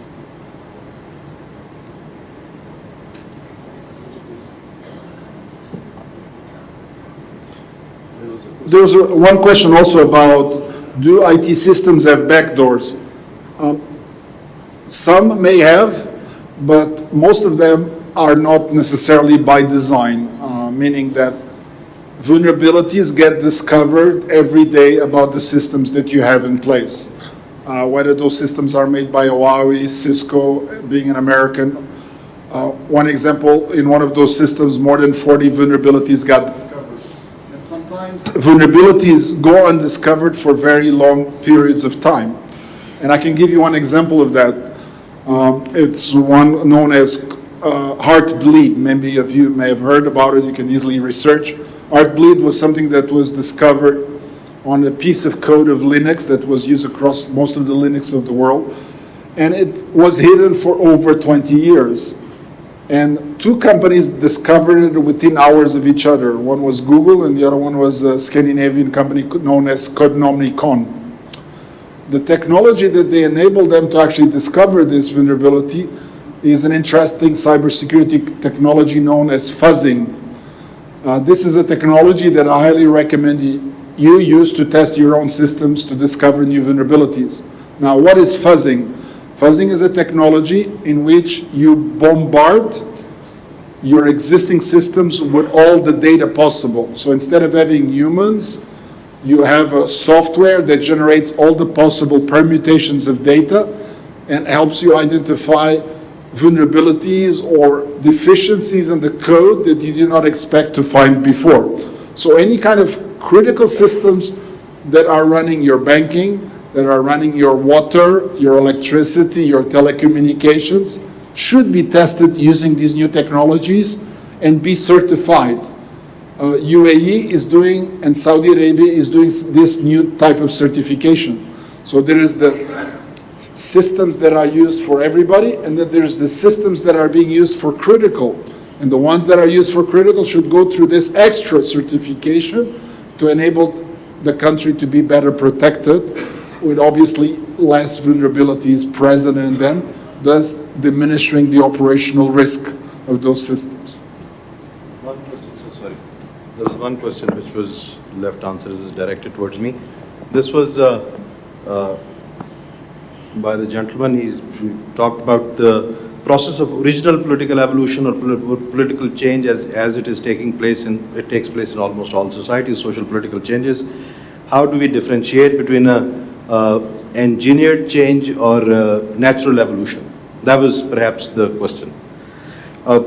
Political change, if we have to divide it into two ways, one is rebalancing of the power centers with greater harmony, with a view to creating a greater harmony within a state and a society. And also there is, because of the leaps and bounds in which people have moved forward in mass communication and technologies, there might be new centers, power centers coming up within the state and society, and therefore there is a natural process of rebalancing which is taking place. If the process is natural and it is taking place within the bounds of the larger political consensus and political philosophy of a state, that's a natural change, that's okay. There might be resistances, those are natural resistances which take place to such changes as well within a political system, within a social system, within a state system. And there is another way one can look at it. There is a complete change in the philosophy. There's a shift which took place in, let's say, Russia in 1917, which took place in several other states from time to time. It requires a huge capacity by the leadership who's managing that change, how to manage it with minimum loss to the state and the society. One example that comes to my mind is when apartheid was being said goodbye in South Africa, and Nelson Mandela was to then see what kind of society is to evolve and state is to evolve from that point of change onwards, and he managed it very well. Now the political engineering, or in the context of hybrid, it becomes very clear. When your systems are attacked in a manner that the political engineering is being done, the political operations are being conducted to create political polarization, to play with your political social fissures, and to even bring in governments using technologies, managing the election processes, which are then working in that direction, which causes a long-term damage to the political system and society. That is the definition that has to be made. Who makes this definition? Who identifies this? Then it has to be a trust for the system within the state to do it. Because that is where the confusion lies. That is where the confusion comes into being. And that was what the gentleman who was asking the question. Thank you so much. Yes, please. Yeah, there's one also that I just going through the notes. There's one question also about the cyber laws, etc., and how to apply them to AI and robotics in these new systems. I think there's things that are important is that laws move very slowly compared to technology, so they're always going to lag behind. But I do believe beyond the laws, there's things like ethics that play an extremely important role. And I do believe, especially in the case of war and cyber war, that has to be the creation of conventions, the same way you have Geneva Convention for traditional war. You will have to create some similar systems for cyber warfare. Those systems are not in place, but they need to be because even cyber war can lead to traditional war and vice versa, and both are being combined together. So tomorrow we will have things like killer robots, killer AI. So what is acceptable to modern society as a whole? And I'm not talking just Pakistan, but I'm talking about the whole world. And you have seen already some reactions by organizations that operate globally, and some scientists have basically walked away from some or helping develop some of these capabilities. Assalamu alaikum. Yes, please. Yes, my question is, would you like to identify yourself, please?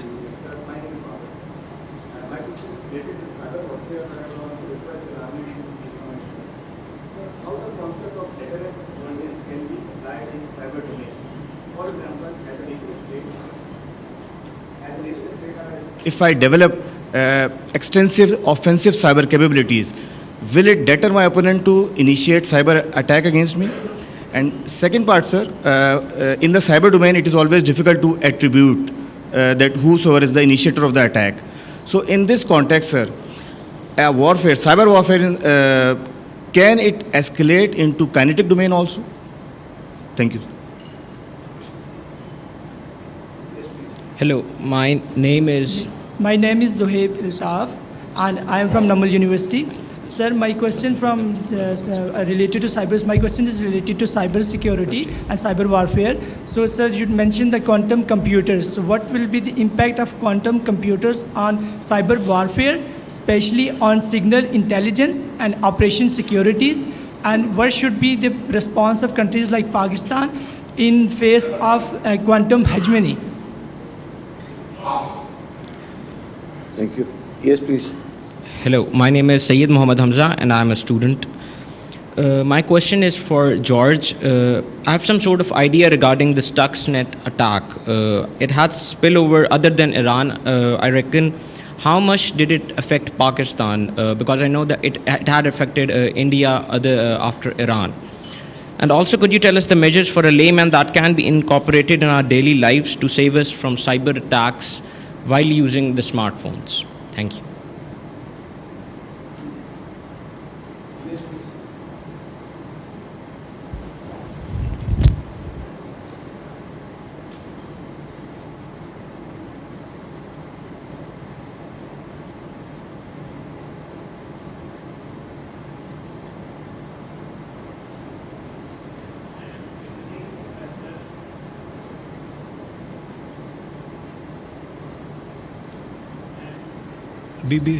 I'm visiting Professor Hamid Ghori.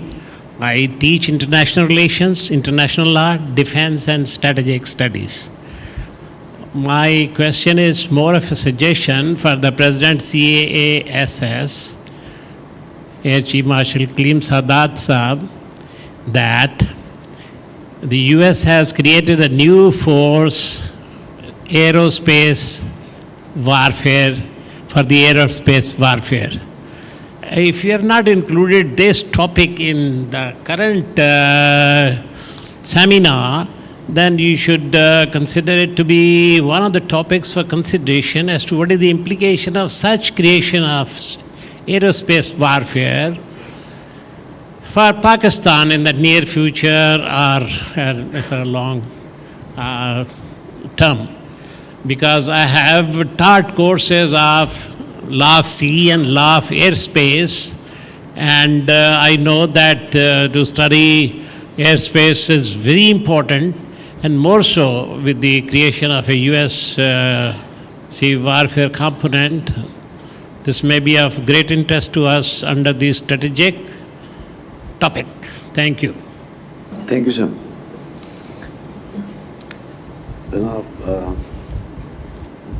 First question was directed at Jan Amir.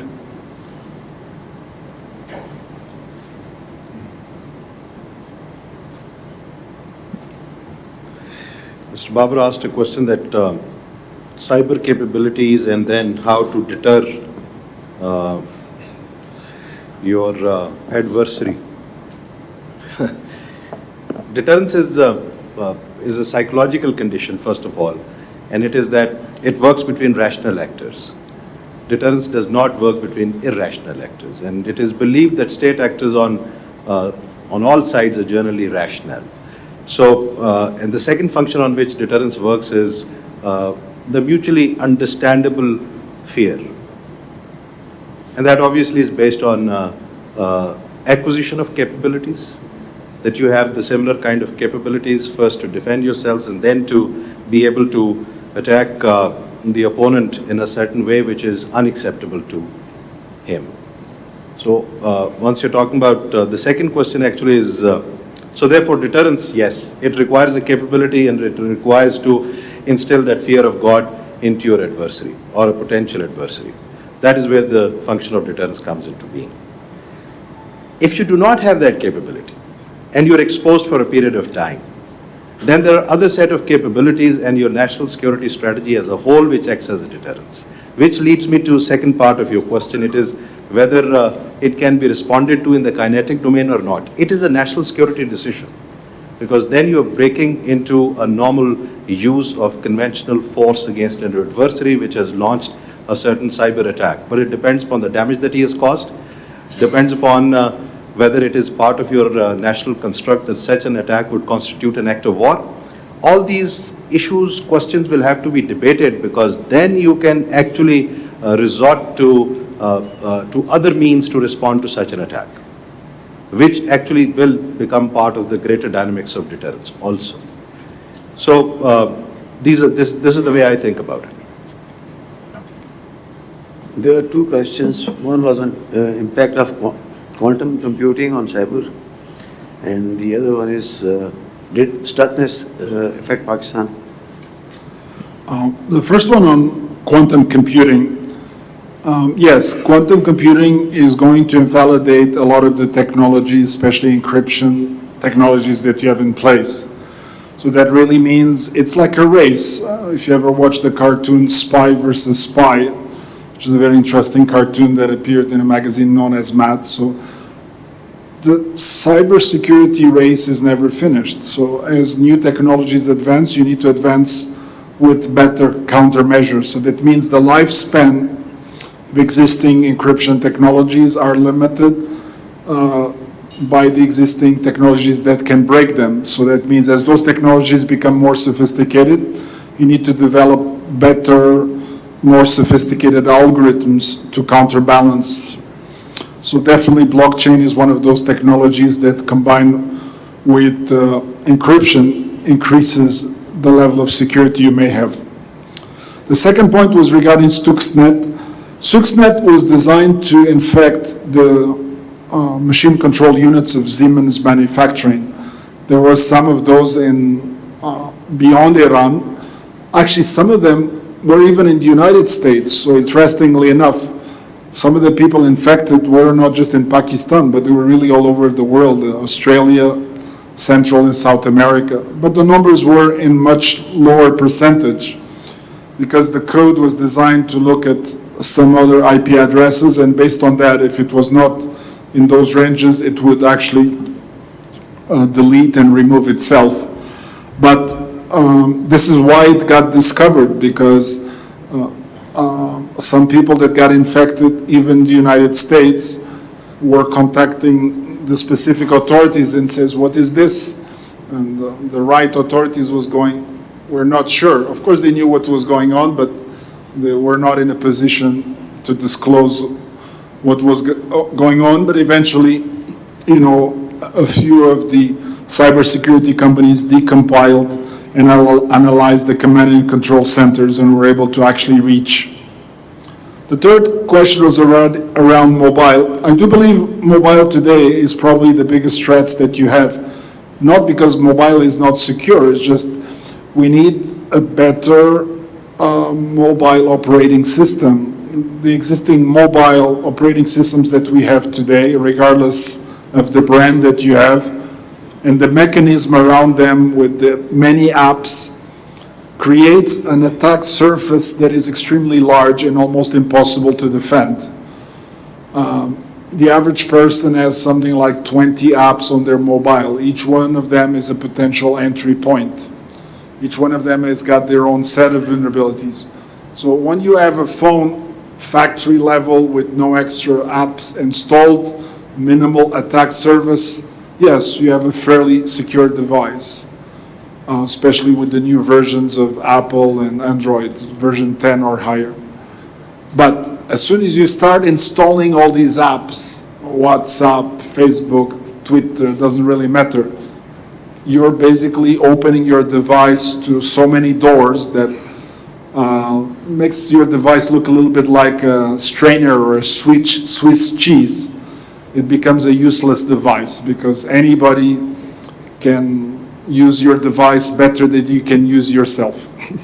I'll leave it at that. So you want a security that comes with responsibility and that comes with a certain level of, you have to be disciplined to say, I only authorize these pre-tested applications to go on this device. No other configurations are allowed.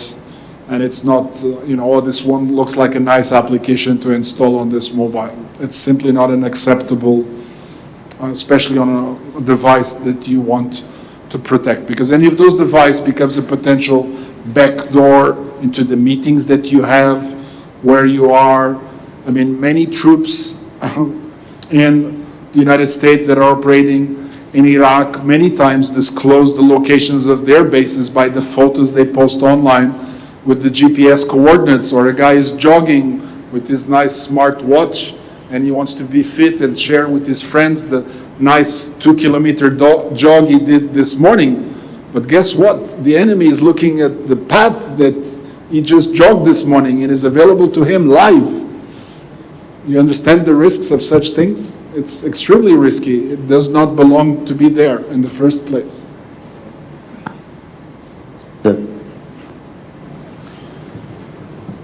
Okay, I will address the worries raised by Professor Ghori. I don't know whether you were present here right from the beginning today or not. The space warfare and the use of technology or militarization of space has been a subject under discussion, not only in this particular morning, but back in October, CAS hosted another conference in which cyber and space were the main subjects. So because our very name indicates it's aerospace, so we are seized with this problem. But the issue is that if you want to compare yourself with what the United States has and what we have, obviously there's a clear asymmetry. What the others do is not within our control. What we do with ourselves is really what will matter in the end. So without looking at what the others are doing, because the difference obviously is huge, we need to focus on our own space program, and that program also needs to be bifurcated into commercial activity and the defense-related activity. While there may be restrictions on defense-related activities, there's no restriction on commercial activities. In fact, if we can generate income, it will fund our other activities of our space program, whatever they may be. And I often highlight this point to all those people who are worried about our space program, and that is that the preconditions for creating a space program which would have served our needs have not been created. I will remind you that our space program, or whatever it was, started in 1962, while our nuclear program started much later. But in the nuclear program, we covered a lot of distance, and where we are today. What is the reason? The reason was that it was given the right kind of priorities. It was given, goals were set, means were provided, and resources were provided. And so why did the space program not do the same or did not achieve the same success? And the reasons are obvious. So what we need to do is to focus on our space program. We need activism, we need support, we need prioritization by the government and provision of resources, and you will see that this can also make progress. Thank you. I want to add one area since you talked about the space program. One of the technologies that exists today that is asymmetric in nature and can really help you substantially is something we know today as microsatellites. The traditional satellites that exist cost on average a starting price about $250 million, require massive amounts of research, they have very big payload to launch, etc. Microsatellites, on the other hand, cost as little as about $1 million to launch time. So that means instead of focusing on very big things, think the same way as drones and swarm.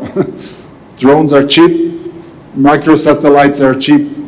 If you focus the right energy in that field, you can develop extremely effective or asymmetrical capabilities on a fraction of the budget.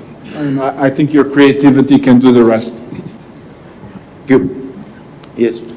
Thank you, moderator. My name is Usama Nizamani, and I'm working as a researcher with Islamabad Policy Research Institute. My question is directed to Mr. Sebastio.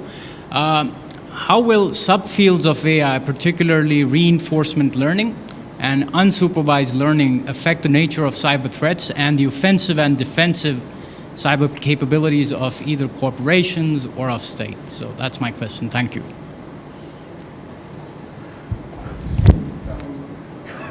AI as a field has become extremely important because it's become to some extent as an evolution of big data. As you know, today we do not have enough data scientists around the world, and everybody's trying to steal these mathematicians from one another.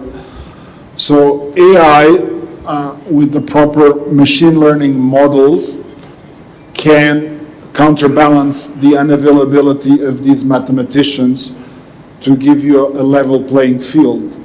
But this only works under two extremely important considerations. One is the availability of dense data, and the second one is the availability of quality data. So you need enough data, and you need to have the right quality of data. Without those two, it's the same thing, garbage in, garbage out. I mean, you'll train the system, but you will not get any benefits from such systems because most of the things will be outliers within those systems. Marshal Ateeb, sir. My name is Air Vice Marshal Ateeb Siddiqui, and my question is to George. George, I believe, is the CTO of Huawei. And whenever we hear the name Huawei, the technology of 5G comes to mind. And this is a technology which the United States has shown a lot of concern because it states that every security apparatus of the country is going to be vulnerable to this one technology alone. But I just wanted to take advantage of your presence here, and if you could just highlight as to why is the United States so concerned about the 5G technology, and what is countries like Pakistan supposed to do to make sure that their security apparatus doesn't become vulnerable to the technology itself, because 5G is going to be coming into Pakistan, and I'm sure it's going to be provided by Huawei itself. Okay, if we could take another questions, and then we'll answer them. Shaza? Assalamu alaikum, sir. My name is Shaza Arif, and I'm a researcher at the Center for Aerospace and Security Studies. Can you put mic a little closer? Sir, my question is directed towards Air Vice Marshal Faiz Amir. Sir, you mentioned that there are ample chances of another confrontation between India and Pakistan in the next 18 to 24 months, particularly in the light of India's acquirement of the Rafale jets. Sir, my question is, how do you envision the repercussions of such an aerial engagement? Sorry, you are inaudible. Can you get the mic a little closer and speak louder?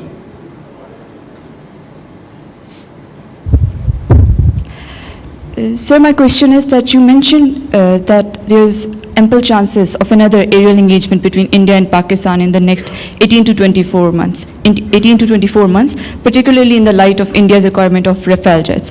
So my question is, how do you envision the repercussions of such another aerial engagement, and what should be Pakistan's strategy in this regard? Thank you. Hi, this is Dr. Fatma Bajwa from NTU, and my questions go to our very kind ex-boss, General Amir Riaz. Sir, you mentioned 4 case studies in your talk. Do you see any synonymity between them and Pakistan? And secondly, you placed political consensus in the middle of the triangle. Does that include civil-military relations as well, or just purely political? Could I request you to put the mic a little closer?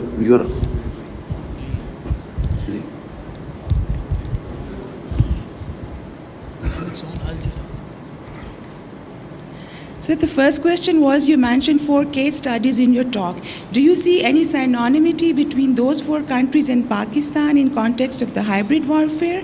And secondly, when you place the political consensus in the middle of the triangle, does that include civil-military relations in our country's context, or is just purely political? I mentioned those countries because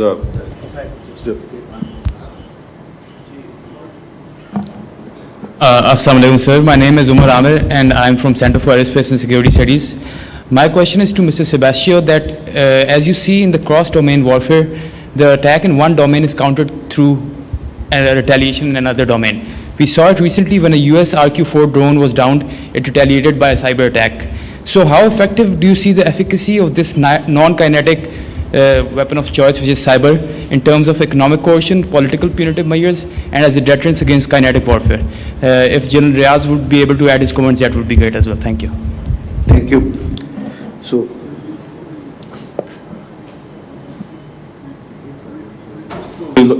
actually his question was that what is the efficacy of cyber attacks in coercion?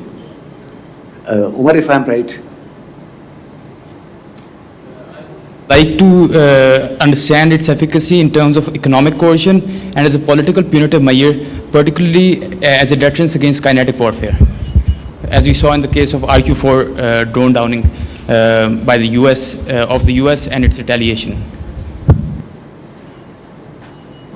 Actually, his question is the efficacy of cyber warfare in economic coercion and the political response. There is.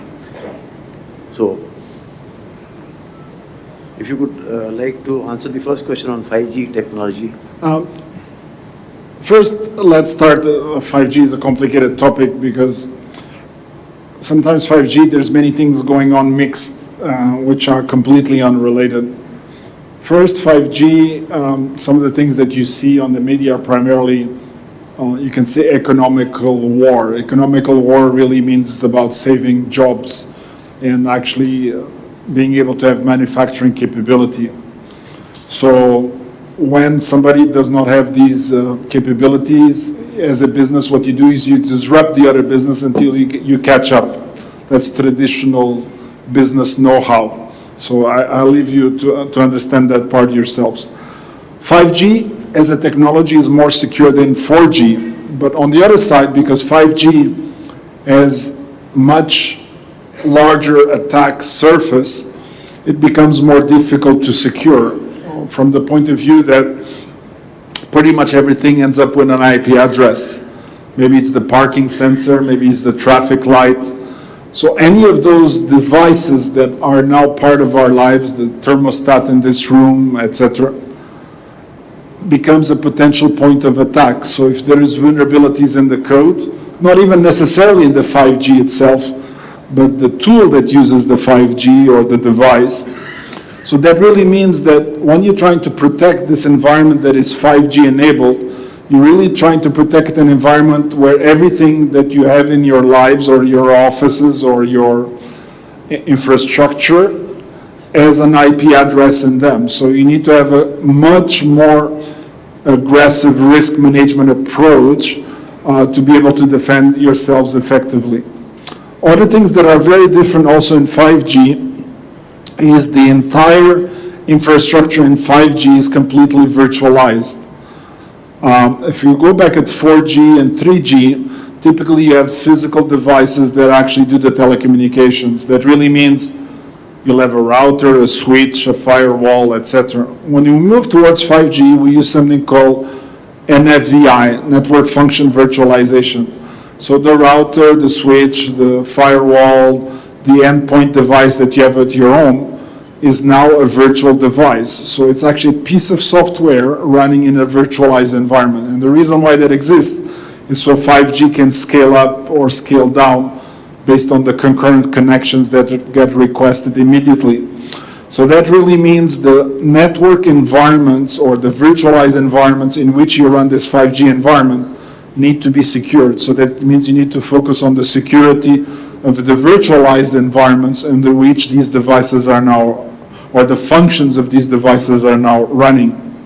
So the kind of skill sets that you need to build into your telecommunication organizations to protect against 5G are radically different and need to be enhanced to create a 5G secure environment.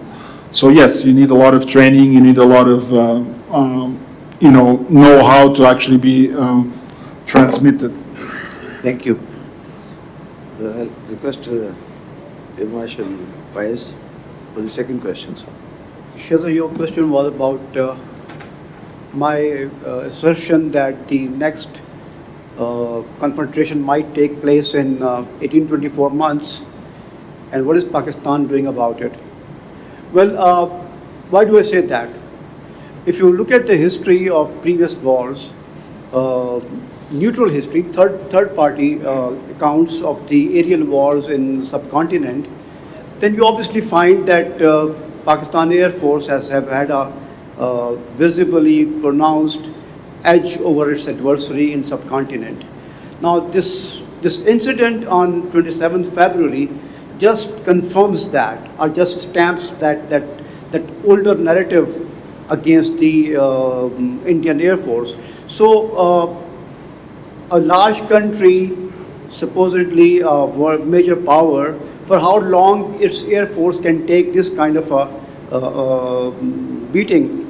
So my question, my thought was that since the current government has taken up the Kashmir issue and it promises to continue to take it up, so there's going to be a lot of lashback from the Indian media as well as the Indian people and their think tanks. So there has to be a point where probably Indian leadership would decide when the capabilities are compatible, they would decide to again probably once for all, or maybe for time being, try to quieten Pakistan. I say 18 to 24 months. India has already received first batch of maybe first aircraft of Rafale. I think the moment they have 8 to 12 aircraft and they have adequate training, and since it's a good Air Force, I would think they would have 18 to 24 months to train their pilots. That is probably it's not only the initial training, operationalization of that weapon of coercion. I think they will take that much time. What is Pakistan Air Force doing? Well, what makes Rafale different is the Meteor BVR missile. It has a claimed range of 150 kilometers with a no-escape zone of 60 kilometers. Mostly the missiles are beatable. You can evade them if you are outside their no-escape zone. And I'm sure we have very competent technicians, competent pilots who will be thinking how would their BVR be more applicable or more effective against a missile which has just a 60-kilometer no-escape zone. Beyond that zone, probably our own AMRAAMs would also be effective. So if that question is, how are we acting? It's a question of ongoing arms race, that they have now a missile of 150 kilometers. Probably we will be going, and would definitely be going something that beats that, either in hard form or in electronic warfare measures. And tactics. So there are ways, combined ways of tactics, electronic warfare, and another hardware to be purchased. I'm sure Pakistan Air Force is looking into it. Yes. George, the last question was also directed towards you, the efficacy of cyber. See, cyber warfare can be extremely effective, and sometimes it's even more effective when you don't actually expect it to be effective. And certainly, if you look at the best example, I think you have it in front of you without always realizing. Although we have, everybody's experiencing this coronavirus now for the last, I think, 4 weeks or so, if you actually read behind the lines, you can see there is massive bots and massive misinformation being generated from both sides to actually control the minds of the people and drive what is the correct information that is actually being disseminated. And this can have a substantial financial impact, or direct or indirect impact, in the economies of the countries that are directly affected by it. So you can completely devastate a country like Thailand or strictly from tourism. That means you can wipe out these countries for the next 6 months or 1 year. Thank you. Thank you. Then Amir, you had a question from the NDU. It's not easy to answer a question from NDU anyways, and coming from Dr. Sabha, issue is, I highlighted 4 cases. There are different countries, they have different set of environments, they have different histories, they have different people, they have different kinds of tribal system that is there are different societies that live there, and they have evolved in different ways. Ukraine, Iran, Libya, and Syria. But there are always lessons to take from there. I was talking about hybrid war as it was applied there. There are several variants to it. For example, in Syria and Libya, there was a predominant involvement of the conventional element. And there was again, it grew, whether it was desired to be so or not, the involvement of the sub-conventional elements, some controlled, some uncontrolled. So we have lessons to take from there. But the essential is that we have to look at the tools that are applied against a state, and why are they applied and where are they applied. So if we look at those tools, which is, let's say, if I take the American version of it, is dime fill. Dime fill is diplomacy, information, military, economic, financial, intelligence, and lawfare. All of them combined are put against a state. And when we talk about military, then the military aspect is obviously in two formats. One is the conventional military, other is the mutated form of it, which is in form of other means of violence that are available to a state. Pakistan is subjected to all of this in varying degrees, except the conventional part of it, which was applied in Libya, which was applied in Syria. And Pakistan is not a state which can be isolated diplomatically. The first function of diplomacy is to ostracize a country. It cannot be done. We know where Pakistan is, how Pakistan is, and what kind of relevance it has to the rest of the world. It can't be done. Then Pakistan is a nuclear country at the same time also. Then Pakistan has a huge population and a very vibrant young population living within Pakistan. So, and there is a larger political consensus also in this country. We believe in what we are, and we want to improve. Obviously, all states want to improve. There are issues which need to be settled. There are issues which need to be brought up and sorted out. So Pakistani political consensus is not in danger, but it is under attack. That we must know. It is under. Last thing, civil military. In any state, it has to be a stabilized relationship, because civil military relationship is not between the political leadership and the military alone. It runs the threat through the entire cross-section of the society. So therefore, civil military relation has to be a stable relationship within a state. And that gives a state the ability to project its power and defend itself. Thank you so much. Okay, now we have a very interesting debate going on, but we are running short of time. So we'll take last two questions.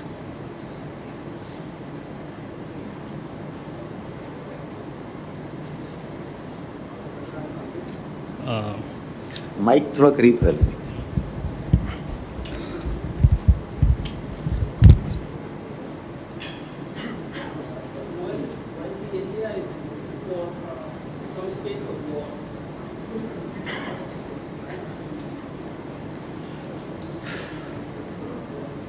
Sir, while India is looking for some space of war and they would like to draw some new normals in the conventional domain, sir, like the hybrid warfare and the surgical strikes, sir. So, but in my perception, sir, it will trigger the need of stability at the strategic level, sir, where Pakistan would like to enhance a nuclear deterrence, sir. Sir, under such circumstances, the race of the conventional arms and the BMD would be irrelevant, sir. So, sir, in your opinion, how do you foresee such Indian ambitions, the world reaction, sir, and the space of war as whole, sir? Thank you. Last question, please. Hello, my name is Kesar Mahmood, student of International Relations, IUI. My question is directly to Sir Amir Riaz, that I would like to mention the biological warfare or bioterrorism, that recently we have seen the prevailing catastrophe in China, like a coronavirus, which is prevailing all over the world. So what will be the impact of such kind of weapons for the global peace, and particularly for a country like Pakistan, which have very stagnant economic condition and lack of resources? So is there any mechanism and homework for this threat in near future? Thank you so much. Okay, I can't decline an opportunity for a lady. So, Mr. Tarak, please. Thank you, Chair. My question is directed to Mr. George Sebastio. I would appreciate if you can share your views on the ongoing battle over Huawei's ban by the US and its mightily successful attempts at forcing its allies to do the same. How do you see it would take, and what route do you think it would take in future? And do you see it's taking shape of economic coercion or another counter mechanism to stop the cyber warfare? Or how do you see what future holds in that regard? Thank you. I'll request the panelists for shorter answers. The first one is on space for war. Well, if the adversary claims that there's a room for space for war under the nuclear environment, then you obviously cannot refuse that. What you need to look at is whether the conventional deterrence, he's actually claiming a failure of conventional deterrence. So, obvious answer would be to prepare yourself. I still think that personally I would think that India would still try again a sub-conventional below the nuclear warfare. It would try to find space. And again, as I mentioned in my discussion today, the choicest tool of coercion would be the air power. That will remain. So your concern about the international concerns on the nuclear thresholds, I think it was just the last time, just a couple of months back, February, that last year, that concern was shown when India brought out their missiles to launch them because they felt that they could not launch another aerial attack. So that is where they again wanted to test that space between the conventional deterrence and the nuclear deterrence. So I think Pakistan will have to be, deterrence is when you show your intent and the other person has to believe that intent. Maybe there was a time that Indians did not believe that we will probably go to the weapon of last resort. We have to reestablish the deterrence besides looking at the conventional part of it.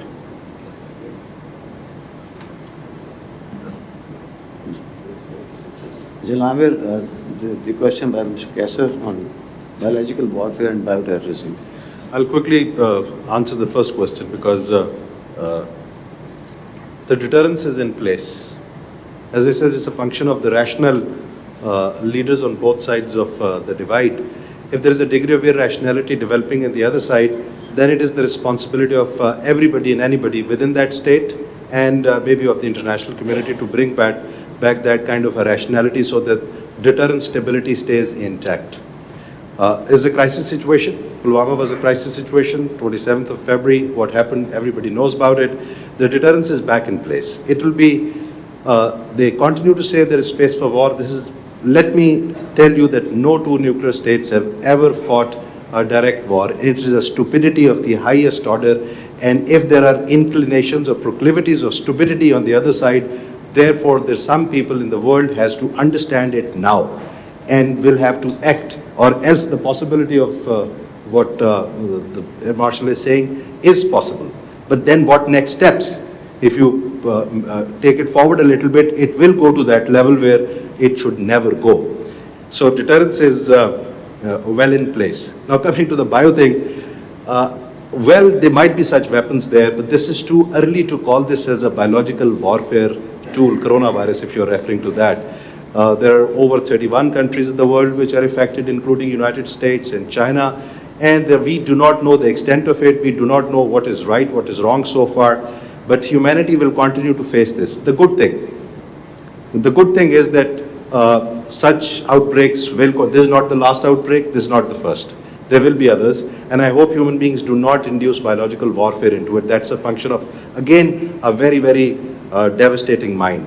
Good thing is that everybody is trying to join hands across the geopolitical, geoeconomic divides to deal with this outbreak. And hopefully, humanity will be able to put a response to check this one and prepare for the next one.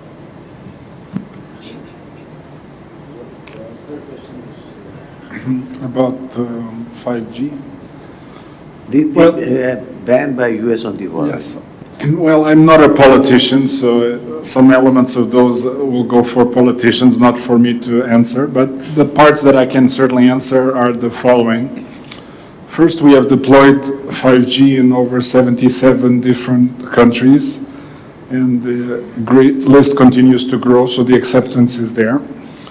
The second one, Huawei has extended open arms to US by offering to license the technology to local companies in the US, so they offer it locally. In places like Canada, we provide even the source code so people can inspect to make sure the code is completely safe. But I think this will take some time to solve. I don't think these things that sometimes have a political nature to them, they run their own course, and I think you have to have patience until proper solutions get arrived at, so both parties are happy with it. Ladies and gentlemen, this was a very interesting session where our eminent speakers shared their views and we had very pertinent questions. Now, every good thing has to come to an end. I would like to thank our panelists and I would request the House for a round of applause for the panelists, please.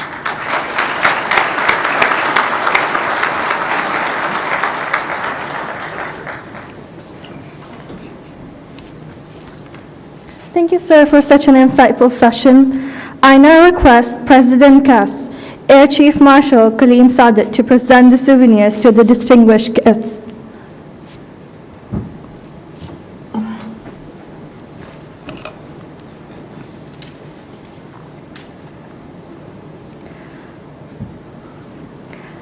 I request Lieutenant General Amir Riaz, retired, to accept the souvenir, please.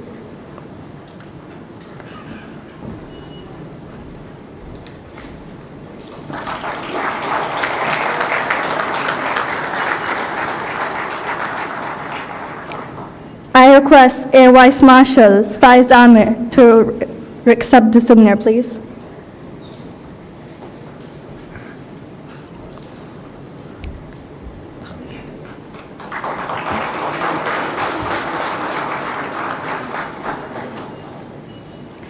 I request Mr. Joe Sebastian to please accept the souvenir.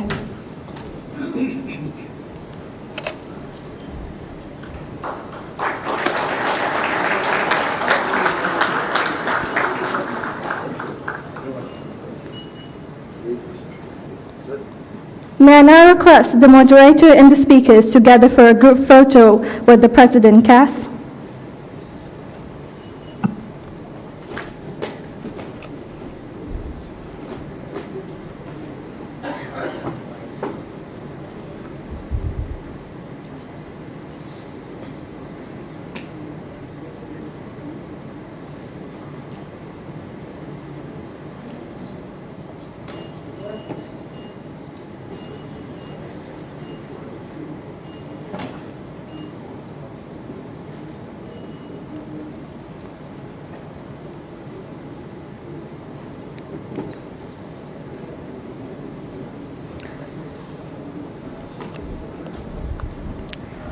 Ladies and gentlemen, thank you very much for your participation. Our next session will commence shortly. You may proceed for lunch.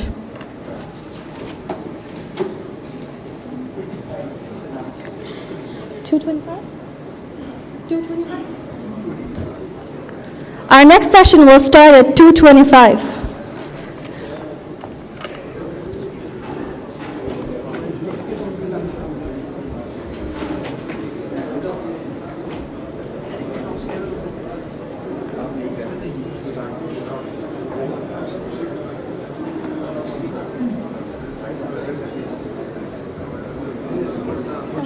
Thank you.